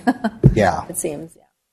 Okay, I think I'm because we following weren't the aware of logic. The business in front of the council tonight is approve the 2 commercial lots, and that's it. That's the business that's been. Right, Wade? I mean, don't let me. That's correct. But because the original project was this entire, the 5 lots and the bank, that's what Helen Eve was speaking about earlier, that council, because that was the original presentation and what was originally sent to P&Z, council has the option to vote yes on that as well. Or you could do 997 that approves the commercial lot without the residential. But again, from Mr. Mickens' standpoint, proving that's Are you That would be looking Mr. for, Mickens. you need the residential approved? Yeah, I'm looking to get the whole thing approved. If not, I mean, if we approve half of it, I don't know. I got to go back to my to the bank. See, what I tell you what's frustrating is just it's the context of, like, your project sounds wonderful and I want to make sure we approve it and move forward, but it's so hard to approve these things in isolation. And Mr. Beatty, I know you're saying you've got a development plan and you know how this is going to look, but maybe it's just me. I struggle to keep up with, if we do approve this, I mean, what's the rest of the allocation of residential going to look like? And, I'll tell you the scenario I'm trying to avoid is we get backed into a corner at some point and we're going to have to come and make some concessions. Be like, well, I perfectly understand the position. I'm not trying to ever just come shoehorn in one little thing. Unfortunately, I didn't bring the boards with me tonight. I had the boards at P&Z. It's information that was sent to Ron Ruthven a long time ago. Yeah. What you're being asked to approve tonight with Mr. Mickens and the 6 units with his bank site is already accounted for in the 322 unit allocation. Right. And that includes moving from the CoreLogic property or from 114 up to the CoreLogic property as well. Right. One of the charges in the ordinance that the developer has is to maintain that table of not just the ratio, but also where those units are being allocated in the future. Right. The submittals that were made and hopefully we get to have this workshop soon. Yeah. All have building elevations. They all have building plans. Okay. You know, it's how we're going to, how I would propose to complete the development, both commercial and residential. But to be clear, the project as presented, the bank and the 6 residential units fits well with your. It fits very well, and the PID reallocation that I gave to last summer, it's already in there as well too. Okay, because obviously it impacts roads, infrastructure, everything else. Sir. I mean, look, here's my 2 cents for what it's worth. I would love to hear more about this other commercial project, but if that can hold until the workshop and we can just work through this, It's a 2-story office. The doctor's office is 2 stories, 7,500 square foot plates. High side's access from Rose's, low side is access from Girona, so there's no need for an elevator. David, I'll say this again because I couldn't agree with you more. And again, lady, it's a new day. Okay, just give it. Thank you. It's our first day on the job, but we're going to get in a room and we're going to understand all of this going forward. We will get that set up just like tomorrow. As soon as possible. But here's, I might have this. The question here, Mr. Mick, it's where this residential. It's the ratios, everything. You've made it very clear. That's good. What is our take? Is y'all's take on where this residential lot? I'm fine with it, and I just would love everything else in context. If you bear with us and just help us help you. No, I appreciate it. One quick the buffer that we have here on this site is 135 feet. Because there's a whole lot of easements between us and 114. The only difference, of course, is it's not treed. So it is going to be a lot more sound. Yes, there's actually a grade change there. Yes, ma'am. The other Solana sites up on the hill is going to catch the noise. The grade change here where this property is going down the hill from 114, the noise isn't near as bad. I guess we're just talking amongst ourselves. I certainly am ready to approve the commercial designs. I understand there's issues that aren't before the council potentially. I'm not prepared to vote in favor of residential location. Doesn't mean I can't get in favor of it, but I'm not in favor. I'm not in a position to offer that to the. Would it be prudent to table this until we Here, have let me some- be a little bit more bold, and you guys can vote however you want. I think when the opportunity is presented to us and we think we can move, I think we got to take it, because I think we just risk just delaying and creating more impediments to progress in Entrada. So I think there's a leap of faith. I think Mr. Mickens going to do a great job getting this developed out. He's been in this community a really long time. He's been a neighbor of ours. I just think sometimes we got to have some faith in the process. That's my view. I think it's easy to keep asking more questions. I think coming back for the workshop would be beneficial for everybody to put context back into every element of this. I'm available at any time. Yeah. So that's my view. I certainly echo your support for Mr. Mickens as well. So do we have a nomination? Well, are we then? Mayor, you still need to hold the public hearing first. Thank you. Well, I have one other question though. So then, are we only approving the commercial because that's how this is written, or do we have to rewrite this ordinance?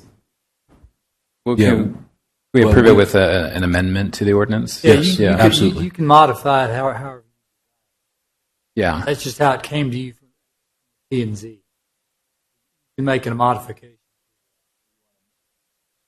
Want to make a motion? Any Public more hearing questions first. before Yes, we sir. open up public hearing? Open up for public hearing on ordinance 997. I have to read the whole. Ask if there's. You don't need to read. Any comments on ordinance 997? Public meeting closed.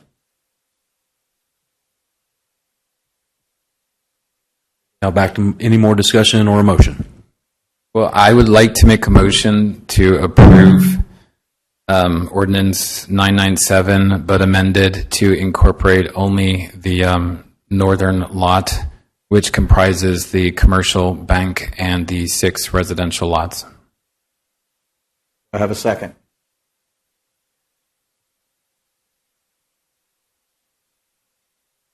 Die without a second. Any other motion? Could I just see clarity what the plan is? Thank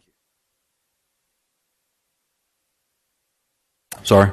I just, What's from the the next two steps? council members, what would you like to see? Well, I mean, my recommendation would maybe that we table this until we have an overview meeting and see if this makes sense in the scope of the.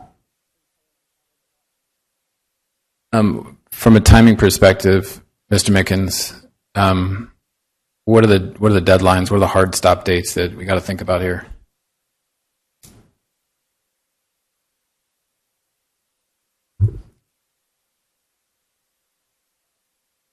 So really, I mean, I don't know. I risk losing B1 Bank as a tenant out here in this project. That's pretty much it. How long have they been looking at this? Been looking at this for a while. I think it's been a couple years. I think three years ago, they met here and made inroads. They looking at being a part of the community here, investing in the Westlake Academy, and that was 3 years ago.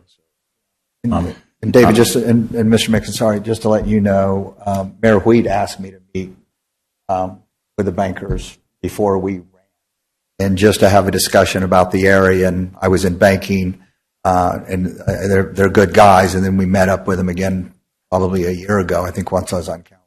So it's been a while. So, Mr. Mickens, would it help you if we went back to the original ordinance and approved the commercial, and then reevaluated the residential aspect future meeting as after we have? Because I think that we're having the same situation that we had on P&Z, where we're very happy to support the bank and the development of the commercial aspect. It's just that specific residential that's the sticking point. But it's not the residential, because the ratios are fine. It's just the location of the And the layout, I mean, we had a lot of concerns at P&Z of the entry, exit, how the garages were laid out. I mean, there was a lot of issues in terms of the layout. Yeah, and I would certainly support 997 as written if it helps you move the ball, keep the ball moving. Certainly. Yeah, so I guess I'm not understanding everything, but I think as far as it changes the investment if you approve half and you don't approve the other half. So that's where we are with it. I think I'll report back. I think you just have to resubmit, I think, for the other portion of the property. But I mean, how quickly can we theoretically revisit? Just the second section? The residential. Honestly, he's already got it with us, right? So it'd be just some minor amendments. The real question is, though, if we don't feel like this is the correct location for residential, then it doesn't matter what he brings back. The location is the issue. But if we feel like that we can rearrange these or anything like that, then and possibly get to an opportunity to approve them at residential at that location, then I would say yes, let's table it, or let's approve 997 as is and move forward and give him an opportunity to resubmit any changes that we might have. And Helen Eve, if he was to take back the residential and make sightline changes, setback changes, arrangement of the homes, could we move forward with the process as is, or is it something we would have to completely resubmit? It would be a separate application. Be a separate application. Okay.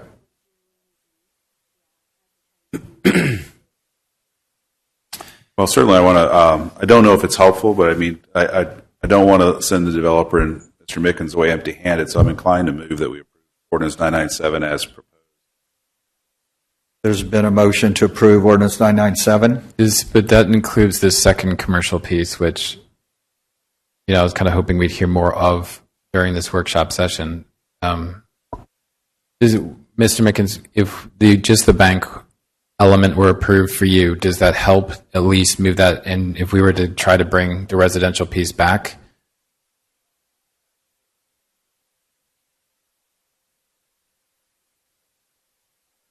Okay. Motions.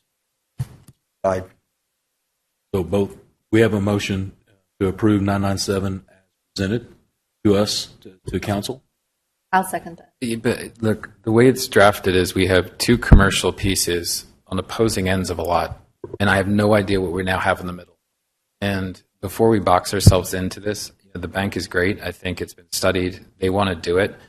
I don't fully understand this is a medical building, but I'd love to know a bit more about it. But I just think if we're all in a position to approve the bank, we approve it. Otherwise, we're just decimating this lot, and we have no idea what we're ever going to approve in the middle. So, But you make a good point, David. Did P&Z, I don't know if you're comfortable speaking for P&Z because you remember at that time, Tammy, but did P&Z review this other location and find it acceptable? Honestly, when we went through it, we were just really trying to be supportive of the commission because the commission was very opposed to the residential. Well, I mean that commercial, the commercial exactly. that David's mentioning we haven't. Correct. So there wasn't a real presentation. It was just information about it, that it was, I believe, an optometrist's office that was going to be built there. The write-up says the commercial portions proposed block P. Right. I withdraw my motion. I would make another motion that we amend 997, approve it as presented, but only with respect to Ray Mickens' bank project. with a caveat that we bring this back as expeditiously as possible. There's been a motion made to approve ordinance 997 with conditions. I will second that motion. All in favor? Aye. Any opposed? Motion passes. Wade, we need to get this. Yes, sir. We'll get that. We'll work on that Right now. immediately. Okay. You don't want to take get in. Okay, we're going to take a 5-minute break. We'll be back at, let's say, 6:35. So basically, we're just approving this section.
Okay, I'd like to get back, start the meeting at 6:37. I believe we're on regular agenda items.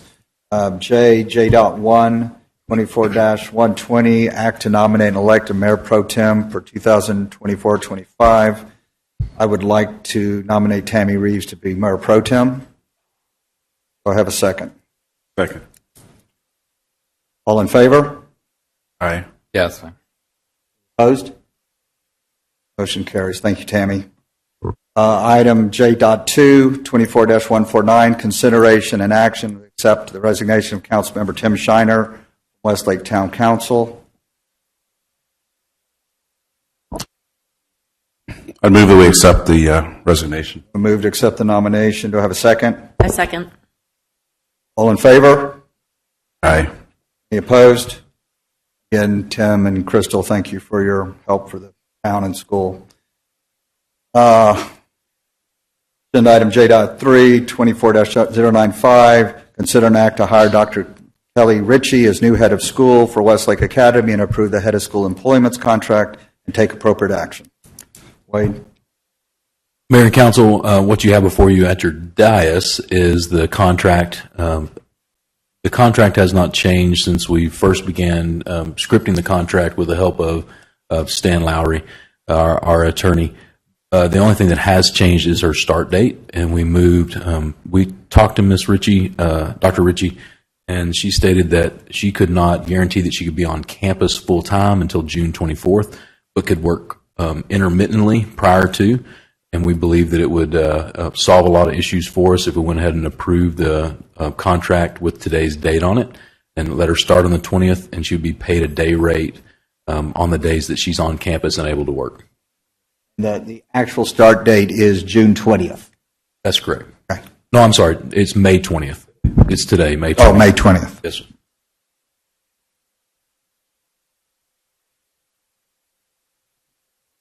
Do I have a motion? Yeah, I'll make a motion. Do I have a second? I'll second. All in favor? Aye. Aye. Any opposed? Motion passes. We're very excited to get Dr. Ritchie. J.4, Resolution 2428, consider approval of Resolution 24-28 to implement an enterprise resource planning software system and authorize the town manager to execute the contract. Casey.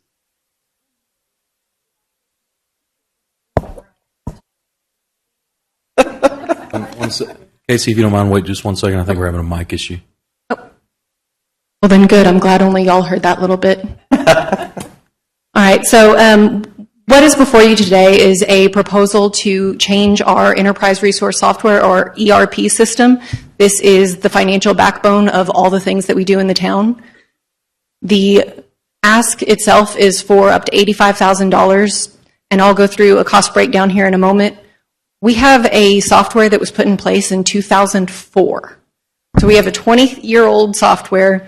The company itself started in Grapevine. It was bought in 2020 by another vendor that has stopped supporting it. We have no ability to make improvements, implement any other processes. We are kind of held hostage right now based on not so functional software and are well overdue for replacing it. We are asking that council approve the spending for us to procure Cassell software. They are based out of Utah.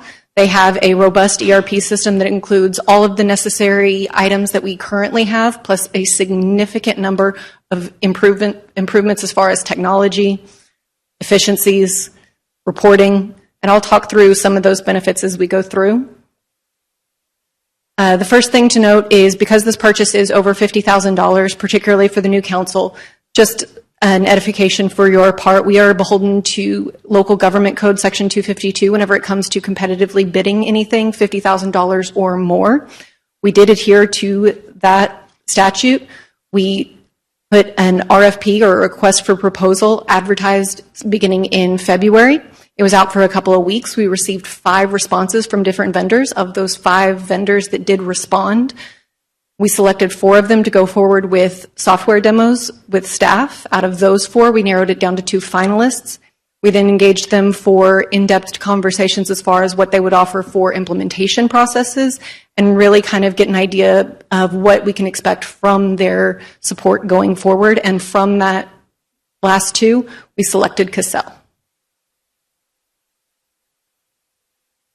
So whenever we're talking about benefits, I do want to make a comment that right now a lot of the financial processes that we are doing are very disjointed. They are very manual, again, because we have a software that is 20 years old and has no room for improvements. Whenever we are asked to provide support to the board, to other departments in the form of reports or data, it can be very difficult having to look in 3 to 4 systems, marry up different approaches based on who was here and who wasn't, and then try to work backwards from what some of us consider best practices to what has just been in place for 20 years based on what they developed 20 years ago. It's taxing, to say the least. So specifically what we're wanting to do is replace the software and really make some huge strides as far as what we can offer service level in the finance department, starting with integrated processes with automated workflows, taking those disparate pieces and marrying them into one system, which is the point of an actual ERP where you don't have just 1 or 2 items, but it's more of a robust system for resource planning. Another thing to consider that I think will be really beneficial for the town, really important for council to know, is the improved modern technology, specifically what our customers see. So as town residents, you all get a utility bill. We get comments quite frequently about the difficulty to use that system and how in a town that has 3 major financial corporate campuses, people moving here see that from the town of Westlake and they don't make that connection. So we would very much like to improve that end user experience. And then again, data management. This software has a lot of capabilities, particularly around water and sewer infrastructure. We can integrate our GIS system to it to improve work order functionality and make sure that we're more streamlined. Yes, sir? Just a quick question. How does the price compare to the other systems that you looked at, and how does this compare to the existing system? So the price point is significantly lower. We had the top bid come in at about $750,000. Yeah. Out of our price point, particularly for how small we were. Out of the 4 that we demoed, the average price was around $100,000. Yeah. Okay, and then currently, what have we been paying? We pay $20,000 a year for maintenance. Okay, and this no will go support. to 46, is what you're saying? Correct. Okay, but worth the leap. Absolutely. School's on a different system? Correct. And there's no value in having both on the same system? So there's some pretty fundamental differences between the two organizations, one being the different fiscal years. Yeah.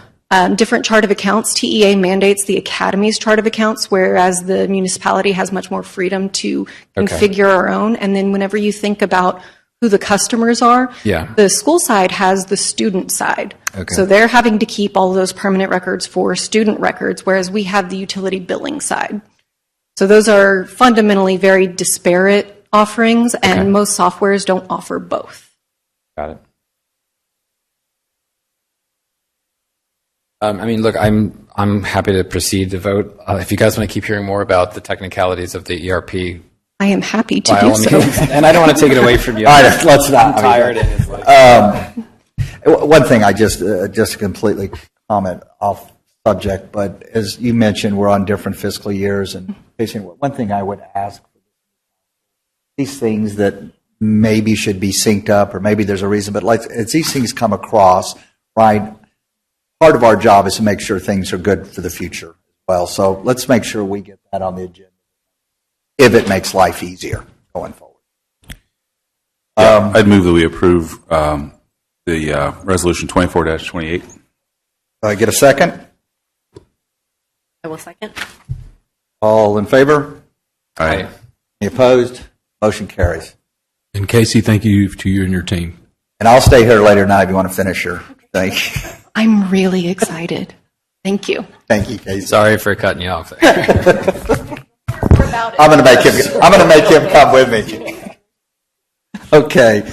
Item J.5, Resolution 24-34, discuss, consider, and act regarding Resolution 24-34 to amend the 2024 Town Council and Board of Trustee calendar through September 30th, 2024. Mr. Carroll. Mr. Mayor and council members, we put out a preliminary calendar just for you guys to start the discussion. After talking to several of the council members, it sounds like Tuesdays would be a hard day. It's a travel day for a lot of business folks, so we may not. Monday might not be or Tuesday might not be the right day for those that are still in the workforce. So we're happy to move off that day at council's discretion. What I'm really looking for in the calendar is a set meeting schedule that doesn't change much. That would be really nice.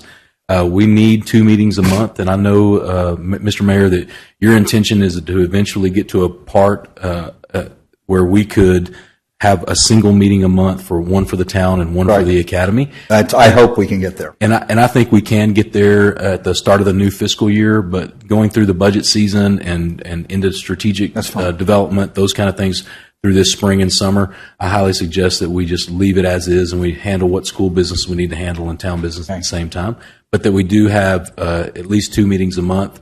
And generally, most towns take off the first half of July for the July 4th holiday, but we could certainly squeeze a second one in and move those dates around as needed. The biggest thing for us as a staff is to ensure that we don't have any back-to-back meetings where there's only a 1-week turnaround. It makes it very, very difficult for us to get the packet together in a timely manner and get it to council so that you have time to review the entire packet as requested. And you can come to me with questions. That's something that I would really like to ensure that we're doing going forward. Absolutely. I have an opportunity to speak with each council member prior to the meeting, understand what questions you have through the packet. We can get those answers to you so that we're not standing in front of you at the dais saying, we'll have to get that for you later. We want to have those questions early. You can ask it for transparency purposes during the meeting, even if we give you the answer. And then you can certainly have that answer on the day of the meeting itself. And Wade, look, I know this meeting went a little longer than I want. We had a lot to cover. I do want us to be efficient for our residents going forward.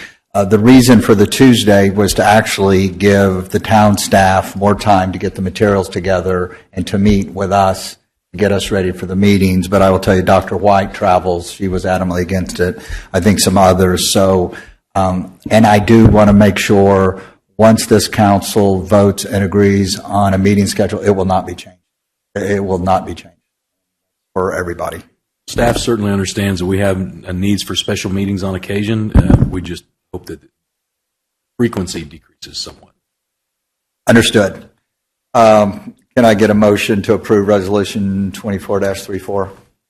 Well, Mr. Mayor, if you approve that resolution, that's the current calendar. What you need is to take any suggestions. So we need to table this? Table it or take suggestions on what day that you would like to meet, and we can adjust the calendar as suggested here in this meeting. Move it to Monday. Just do the same things, move it to Monday. First and third Mondays of the month? Yeah. Okay. Easy to remember. I'd move that we.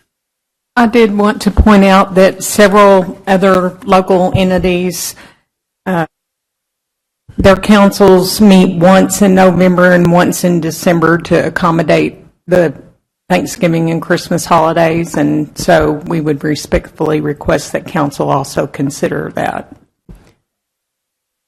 I'm good with those changes to the first and third Mondays. Okay, that's and do we need to agree on a start time or? The start time can vary, but if you guys want to have a standard start time, that would be helpful as well. Let's make it as easy as possible. 4 o'clock? Everybody's good with 4 o'clock start? Yep. Okay. Speak for Dr. White, yes. 4 p.m. start, first and third Mondays, with the occasion of the month where we have a holiday present. And we would move that to and you'll get that out and send it out to all. That's correct. We'll get it out to everybody. Okay. Yes, sir. So we still have to make a motion for it? Do we need a motion to do this, to approve the calendar, or do we want to bring that back? I think we should. Yeah, okay. Motion? Get a motion to approve the calendar with the adjustments we made going to Monday starting at 4 o'clock. Second. All right, motion. Motion. Going to get a second. I was going to second. Could I get a second? Yeah, I'm happy to say. All thanks. All in favor? Aye. Any opposed? Motion carries. Thank you, everybody. Thank you, council. We will now go to agenda item K, executive session. It's 6:52 p.m.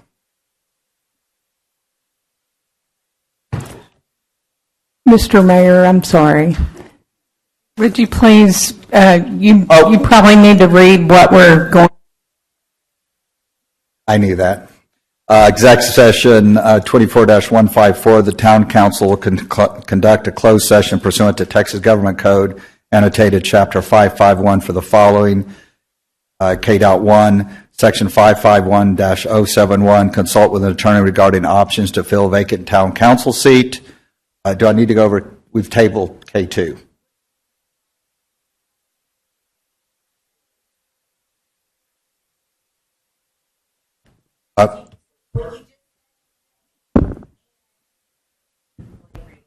And consideration of employee grievance. And then K3, Section 551076, deliberation regarding the devices of security audits related to the summary of findings of an intruder detection audit for Westlake Academy. First day on the job, y'all. All right, we convene. Thank you.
and there's always a risk that you wait till the end and you don't like what you see.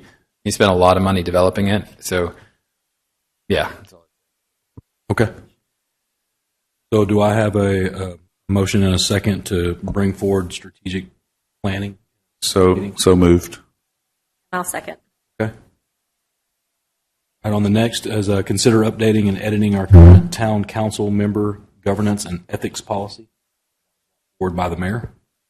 Yeah, how would you propose? So obviously it'd be nice to see what we've got, and then would you solicit a markup, or would it be for discussion first and then a markup? You guys tell me. I didn't. I got a copy of Trophy Clubs in South Lakes, and it's something that I want us at a council to put in, along with, Kelly Ritchie when she gets here. So whatever the best way to do that. But I think the first step is let's see what we have, because absolutely, I was told we didn't have any. Yeah, so we do have a current policy. I could distribute that to council, and then at a future date, we could talk about edits. And just think about how you would propose it getting marked up. Who would be the right person, whether it's legal counsel or whomever it is, help. Stan, do you have any input on that? Well, I think you probably ought to start by reading what you have. Correct. Comparing some of your neighboring cities or whatever sample documents you want, and give feedback to us on what things are you want to change. Perfect. Massage it, turn it back around. Perfect. And perhaps consider the school aspects that are probably not currently incorporated. That is correct. Good. Do we have a motion and a second for that as well? I will motion. Yeah, I'll second. Okay, fill in my calendar. All right, number 3, discussion and give direction to the town manager, the head of school, to create and conduct a citizen and parent survey. Public. So the past one, it was a resident survey that we haven't done in a couple years, but this one says citizen and parent survey. Was parent? Did they have a section for Westlake Academy parents in that survey a couple years ago? I believe we did one separately for parents. Okay. Sometime this last year. Whatever y'all think's right. I'd like to get, I really would like to get a baseline, well, one for us, for the new council, a baseline of a resident survey. And a parent survey, I think would be great to get a baseline. Dr. Rich. I think. So the process for that generally is that the staff would come up with some questions, present that to the board. I would probably just email it to the board, ask you contemplating some additional questions or some adjustments to those. Then we'd have it on approve the. Okay. So would this survey be done in-house, or we're not hiring out? We can do it either way. I would suggest it. So I would too. But wait, let me just for a sake of kind of trending, we had a firm that did that with us numerous years, right? 17 or 18. Firm actually did it. Oh, it was? Yeah. So, but I guess what I would ask, I want this, I mean, you guys decide, but I want the same survey question so we can kind of track those. I thought it was a good survey, and the previous councils did a good job kind of saying what was important. We spent time going over that. Part of those questions should be from you guys. What do you want to know, council members? Yeah, but I think maybe before we delve into the questions, we should maybe just summarize what is it we want to achieve. And once we do that, start developing the questions. And one of the things I do know is there's a real science and an art to surveys. Absolutely. And whether it's getting people to participate, how to present them, or the length and complexity of the questions to what you ultimately eke out by the way they're responding. And trend analysis would be an amazing thing to collect. So let's not dismiss having someone who has the skills develop this for us. Absolutely. Because we don't want to miss what could be a good opportunity. The last citizen survey that I had outsourced was approximately 25 to 30. About what you can to get that feedback. Mayor, did we not invest in some form of feedback tool for our prior head of school? Do you remember? Head of school? Yeah. There was a survey completed and a complete look at the school. But there was a tool where people could provide input on. You could provide questions. Like a 360 evaluation? No. was? More like It a was- Survey Monkey or yeah, it something was like that? it was We more have like that. We I have a don't- Survey Monkey. I thought we It was- paid for this. But it was a different form. It was. I can research that. I guess what I'd ask for council, if it's okay, is I would just pull the last residential survey we did. And I think, David, to your point, I want to use those for the information and understand, not to use it to promote a narrative, which, the school's important to the town or it's not important to the town. And there's some great information in there across every facet. So why don't we first thing get that old survey out? Find it. That makes sense? No problem. Yeah, no, let's start with that for sure. But I think helping educate us on what our options are, what the price would be, but if this were something we could implement on an annualized or biannual basis, that would be something to think about. Okay. So Wade, it's my recollection, February 2023, that estimate you got that you just cited included a town survey when we were when you got an estimate for the update the plan. So let's make sure we don't do the same work twice or pay for it twice. Yes, sir. Overlapping. And it's the exact same thing. There was a survey, and this is going to go back, I think it was right during COVID, they did at the school. And they never actually, to my knowledge, and David, you've got a better memory than I do, we got a copy of it just to see what the feedback was.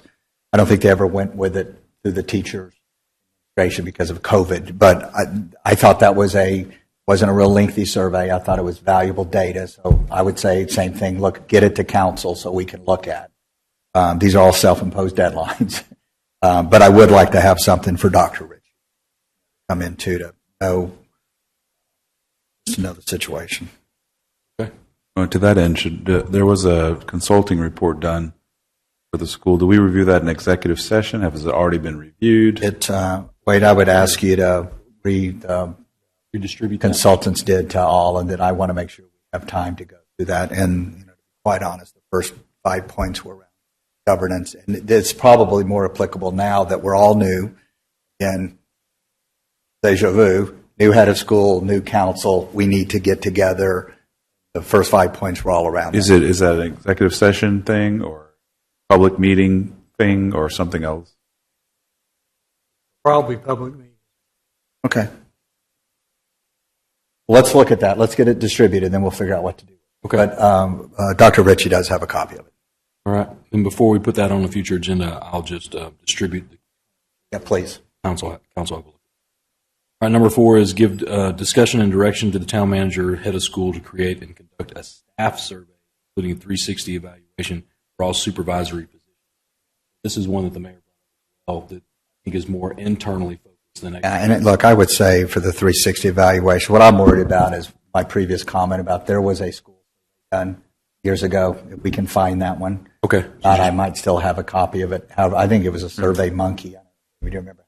But just, again, a baseline, like our goal as a governing body is to make sure that we have happy and satisfied employees.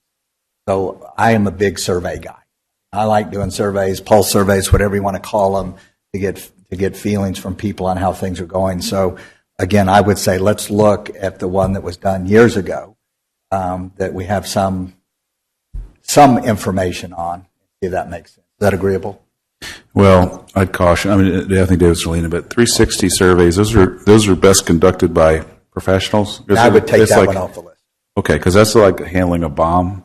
And those are relatively cheap these days, honestly. About They're cheap, but you have $400, to. You need an intermediary to interpret them, or else people get the results. They figure out who said what, and you've done a lot of damage. Correct. So, yeah, I thought they implemented a software system to do this at the school, an evaluation tool. They did. Yes, sir. They did this last year. Yeah.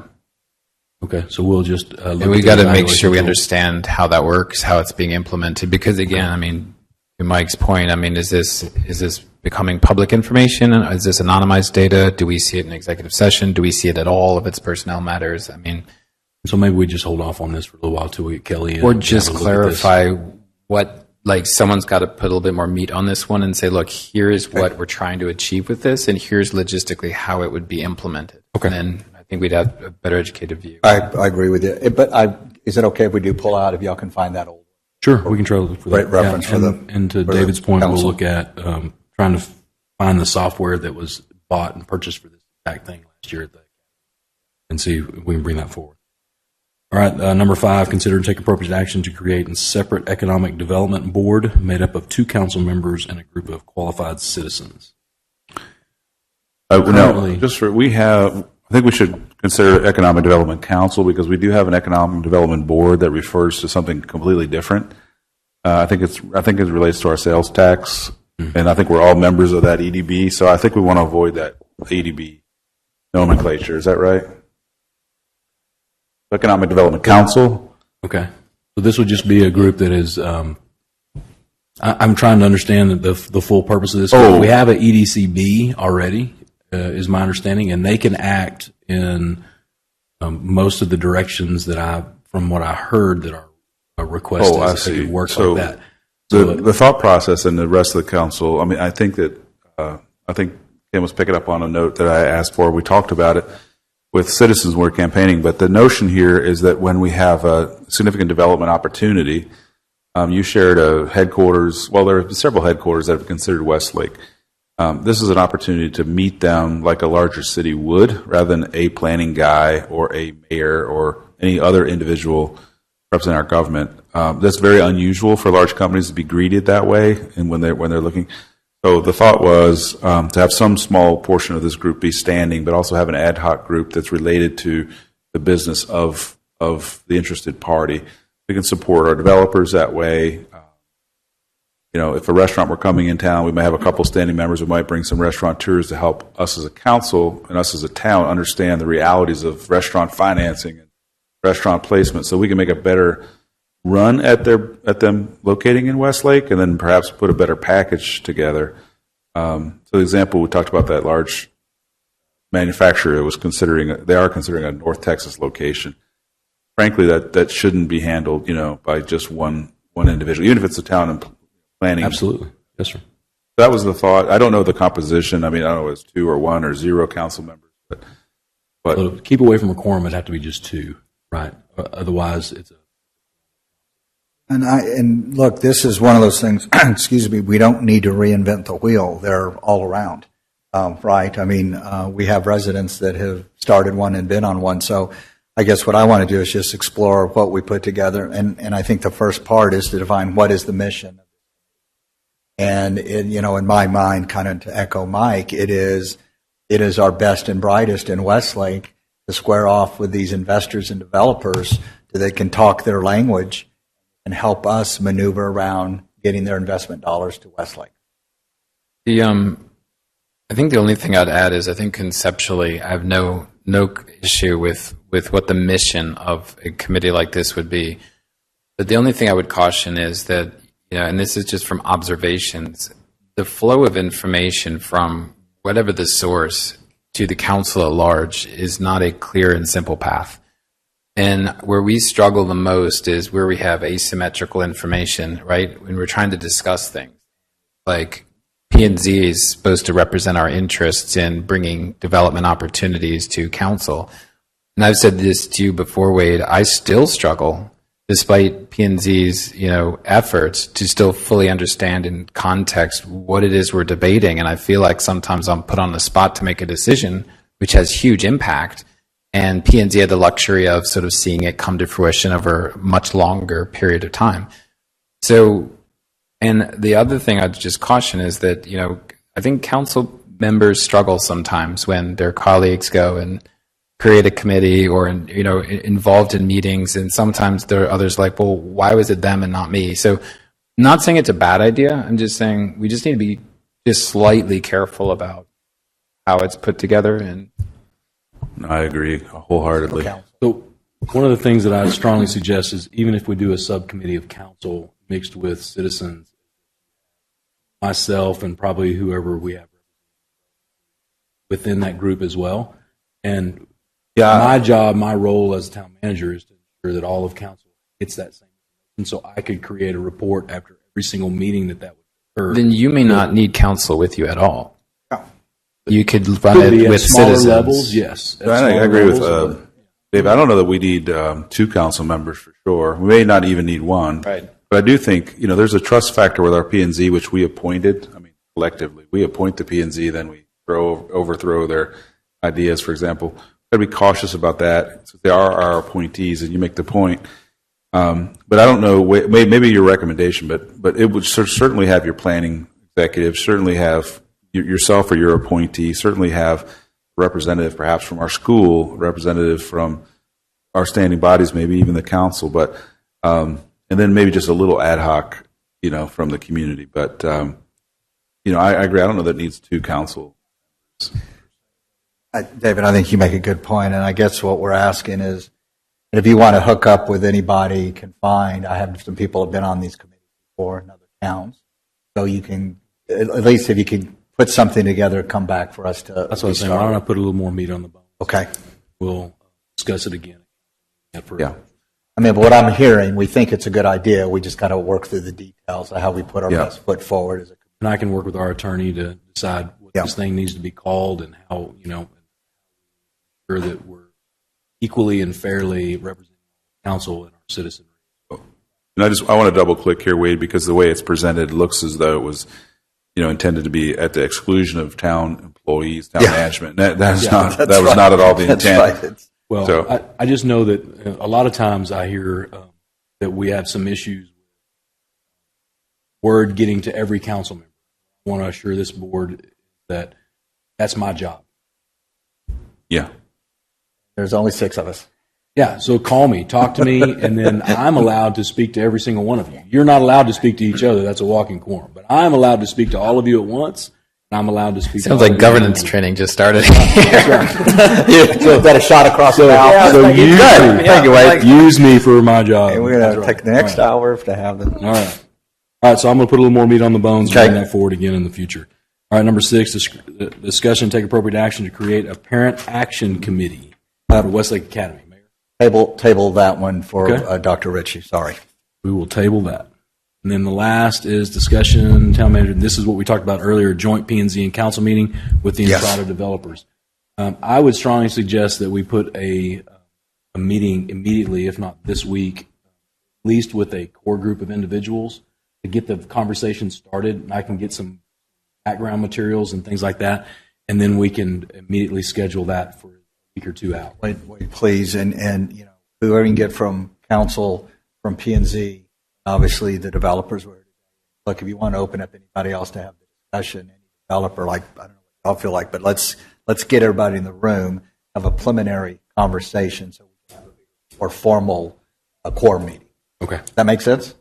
All good with that? Yeah, definitely. I mean, I think whether we get all the way to addressing development standards or not, I think we have to delve into the status quo of Entrada. Where are we today? What is the current plan? What's built? What's not built? What's coming? What's the time frame? And then if contextually it makes sense to then have this conversation, that's logical. And then Wade, I'll apologize in advance.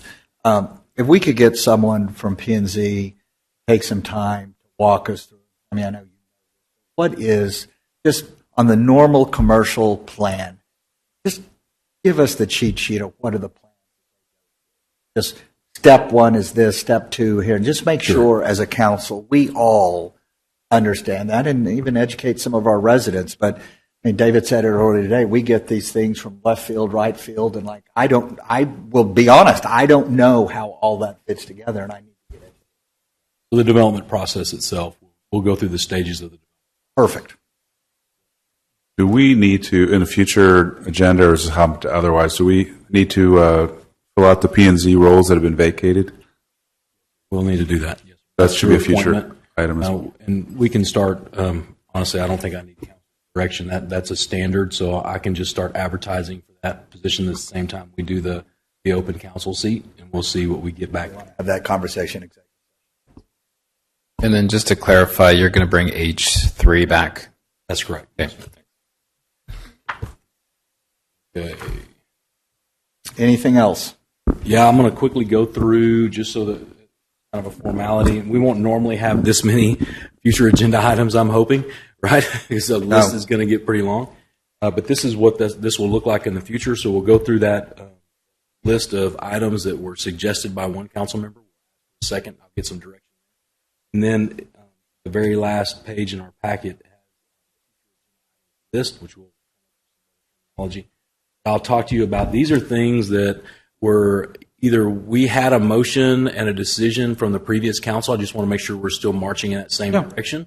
Or these are things that I was given direction on, start working on, but they're long. I'm just going to quickly go through those as an update. So the first one was discuss and consider taking actions to create and appoint council members to the council subcommittees. Currently, only the Finance Subcommittee is in existence, and the HOS Search Committee was created and dissolved as needed. So that's just going to be something that's created from council when you guys need something that pops up, unless you have something like this economic development that we can decide who's that's going to be on. The second was discussion and give direction to the town manager to develop and enact a boards of commission appointment procedure. So this was something that was brought up many months ago with Amy that we never actually got to what that procedure really needed to look like and nail that down. I think some of that was because we didn't have a lot of people apply for the position. So it's, do you want A or A? You know, that's a pretty easy decision. There's not a whole lot of interviews that need to happen through that process. But if we do start seeing some better governance and we start seeing some more people wanting to be a part of what's going on, I truly believe you're going to have more people that want to be involved. So we probably need to nail down a process, and that's something that I know Diana Buchanan has been a part of as a town secretary for several years. So I think that having some guidance from her in that and what a process looks like in other cities would be helpful to council. The third, discuss and consider take appropriate action to amend and issue affiliate policies and MOUs. That was direction that was given quite a while ago. I think Ms. Brubert can talk to that a little bit. I think some of those policies are ready, but now we have some other entities that we probably need to look forward and include as well. Yes, the Academy currently has an affiliate policy that is in effect. The council reviewed a revision to that policy that would have added an additional affiliate and restructured the policy. The prior council had seen that once and made some suggestions, and so that needs to, if you're still interested, needs to come back to the council. Yeah, and I want the board to consider all that, but Jenna, we need to clean all this stuff. For the foundation, HOC, Booster Club, that's really not an approved affiliate yet for various reasons. Then what's ever going on with WAC? Right? Yes. I want to clean up. Look, I don't want to be talking about this months from now. We gave you your feedback. If you could send that out, if that's appropriate, let us review it and let's get this behind us. But we have to get our formality and protocols in place for all this. I want to get that. Could that be an executive session item, consultation with our attorney over this, or is this state? What you can do in executive session is to review and consider like the content of the MOU with each individual organization and what you want that to look like, what you want to be included in that. The review of the policy would need to be an open session, and adopting the MOUs would need to be an open session. Okay. The number 4 is considering the drainage mitigation on the Westlake Academy football and soccer fields. So the first step in that is to order a survey. I had a time trying to get the survey under $20,000 so I could get it going on my own, but we finally got that completed. So we should have the results of that survey this week, if not early next week at the very latest. And then the next step in the process is just to speak with some engineers, take that survey to some engineers, back any possible discussions. So I know this was an agenda item that was brought up a couple months ago. There's some other things going on outside council and outside the foundation. Not at liberty. I want to get council approved to talk about this will play into. Hope that makes sense. Yeah, I'm reading between the lines. So let's, but this has already been done, right? Yeah, the survey's been completed. We'll get it, and when you're ready, let's put it all together. Yeah. Okay. And then the last was the sale of the town-owned property within Entrada. So we put that out to public bid. We got zero interest in possible buyers for that piece of property. So I need direction from council whether to put this up for sale again or just to hold off for a while. My suggestion would be hold off for a little while. I think we're about to kick Entrada into gear a little bit, and if that happens, the value of that property is just going to Sure, increase. but and if we're going to do this workshop of Entrada, let's take a look at what we've got, where it is, what the thoughts are, and then the cost for us. Is it just the PID that we pay? Yes, that's it. We have no cost basis in part of the development. Yes. So when we had to put it out in the paper, that's our only cost. Yeah. Let's do the Entrada workshop and then. Excellent. Okay. And that concludes my list. So I will keep that running forward so that you guys get an opportunity to see that we're progressing on each of these items. Or I'll let you know that it's rolled off like the last. Okay. Is there anything else? Okay.